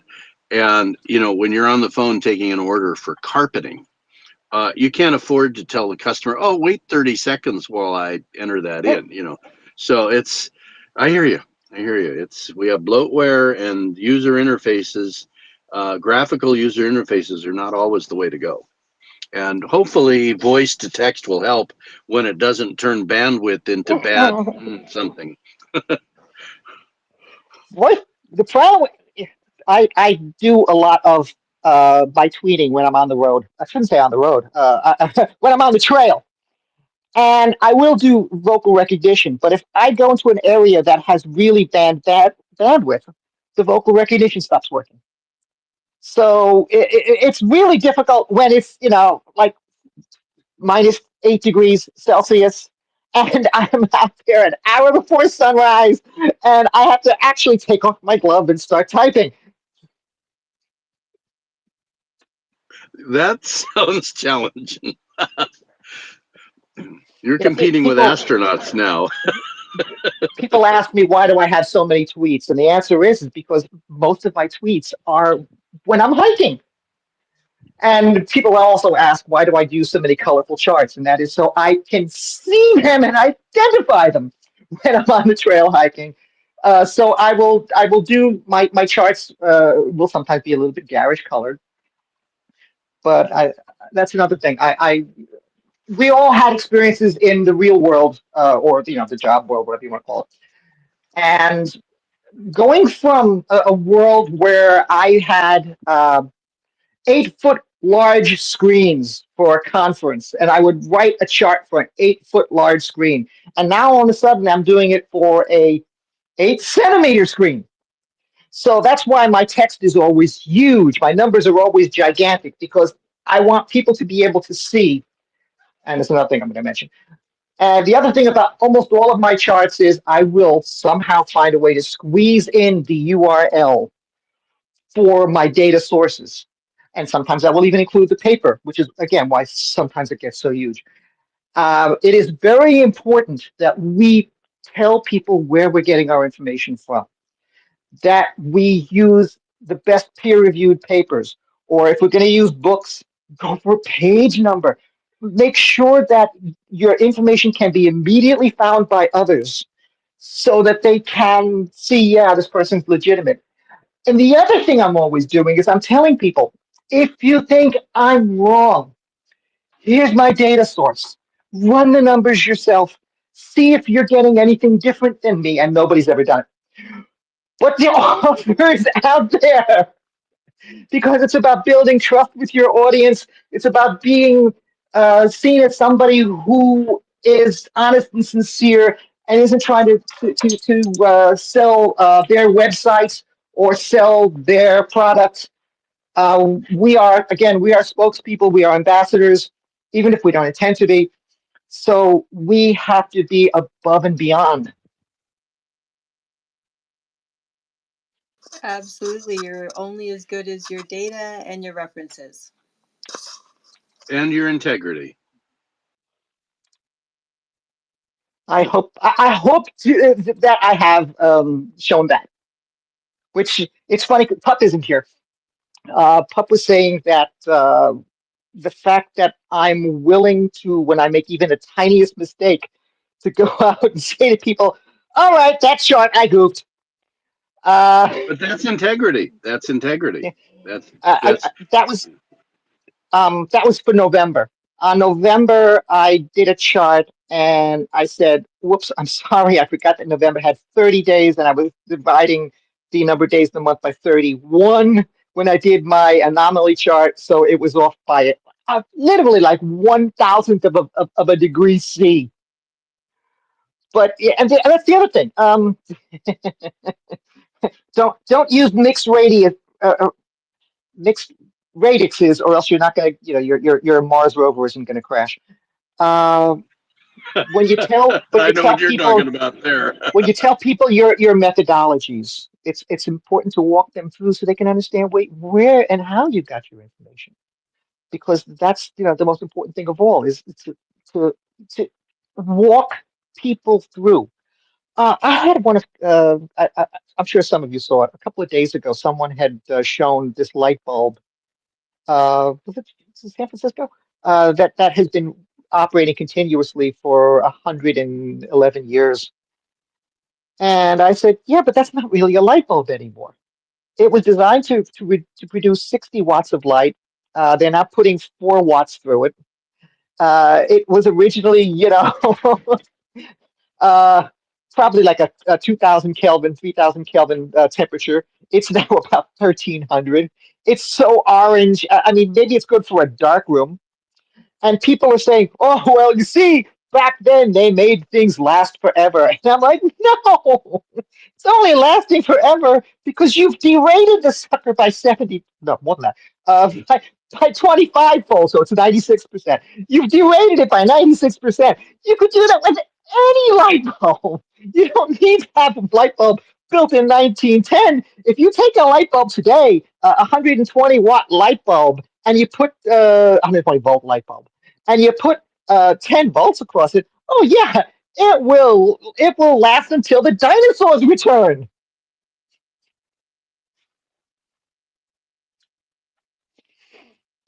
But not the LED ones that I buy. I The problem with LED bulbs is not the LED, it's not the COB, it's the power supply for the LED, and typically they overheat, and you have to be very, very careful if it's rated only for a open uh, receptacle. You have to make sure that you do not have the LED in in an enclosed globe. Fridge. That is the one application that we still have to use 2 applications. where we're still using tungsten.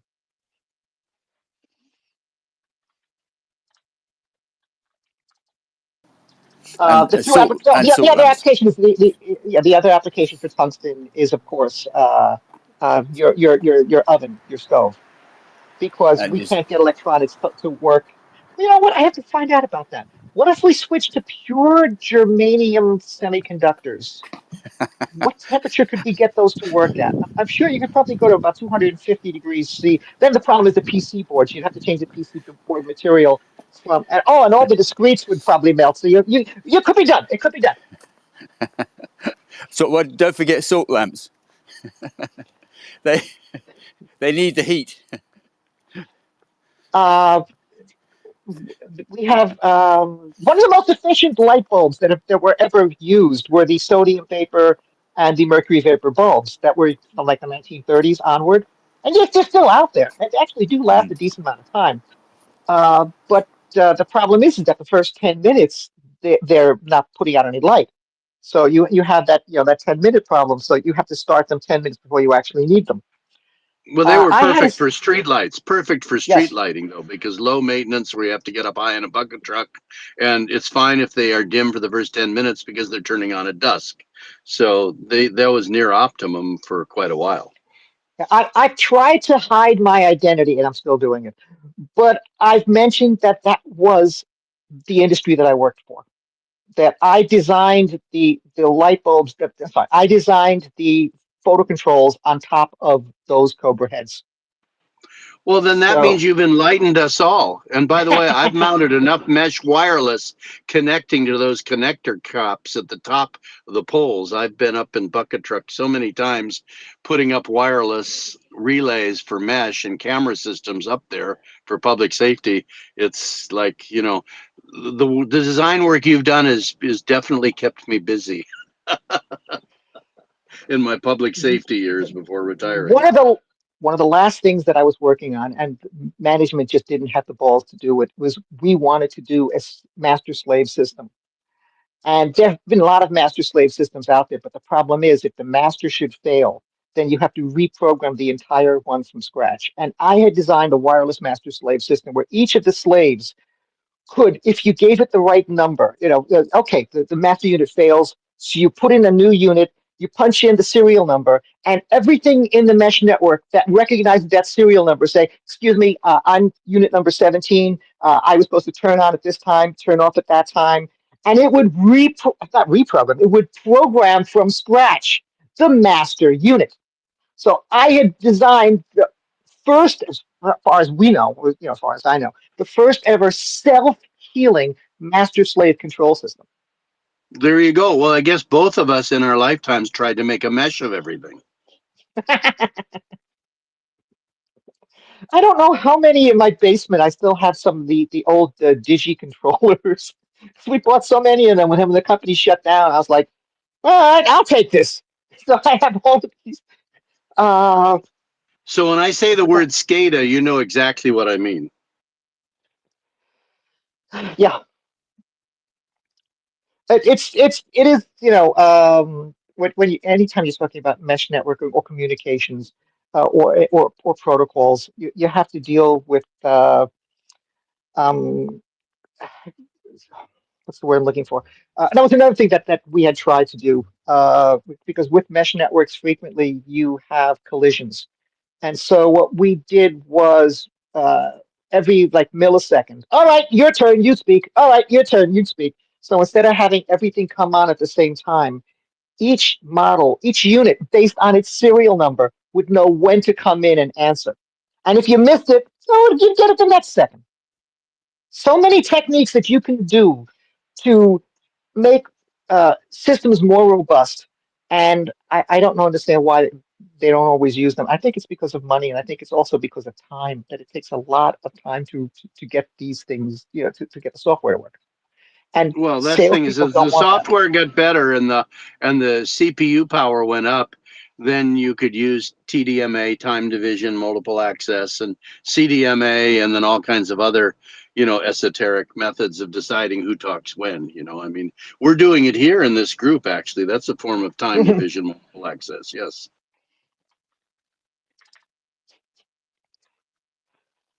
Which reminds me, we are at hour number 3. You all know that I have limitations. Kim has limitations, and I don't just mean the need for restrooms. How much longer are we going to be going today, guys?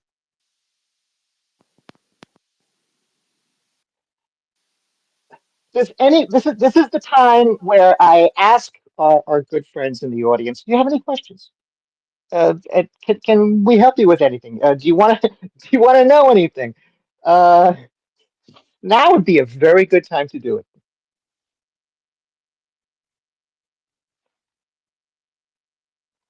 So, Kim, how much longer do you want to stay to keep this up?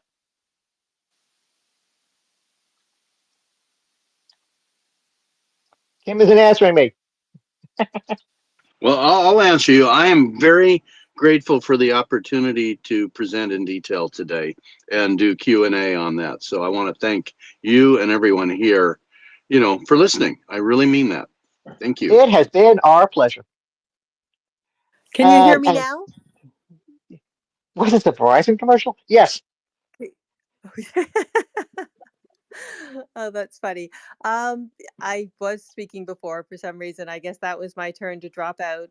David, thank you so much for joining us and for talking about the crops carbon removal system. And also, thanks to everybody else joining us because we're in this together. So it's great to have a forum that people can come and we can talk, and to know that there's other people out there listening is very important. Thank you.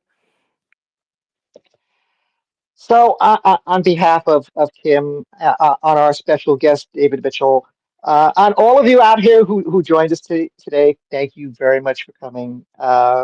We hope you've been enlightened. We hope you've enjoyed it yourself. Drop by next time. And probably same time, same bat channel next week. We'll see you all. Bye bye.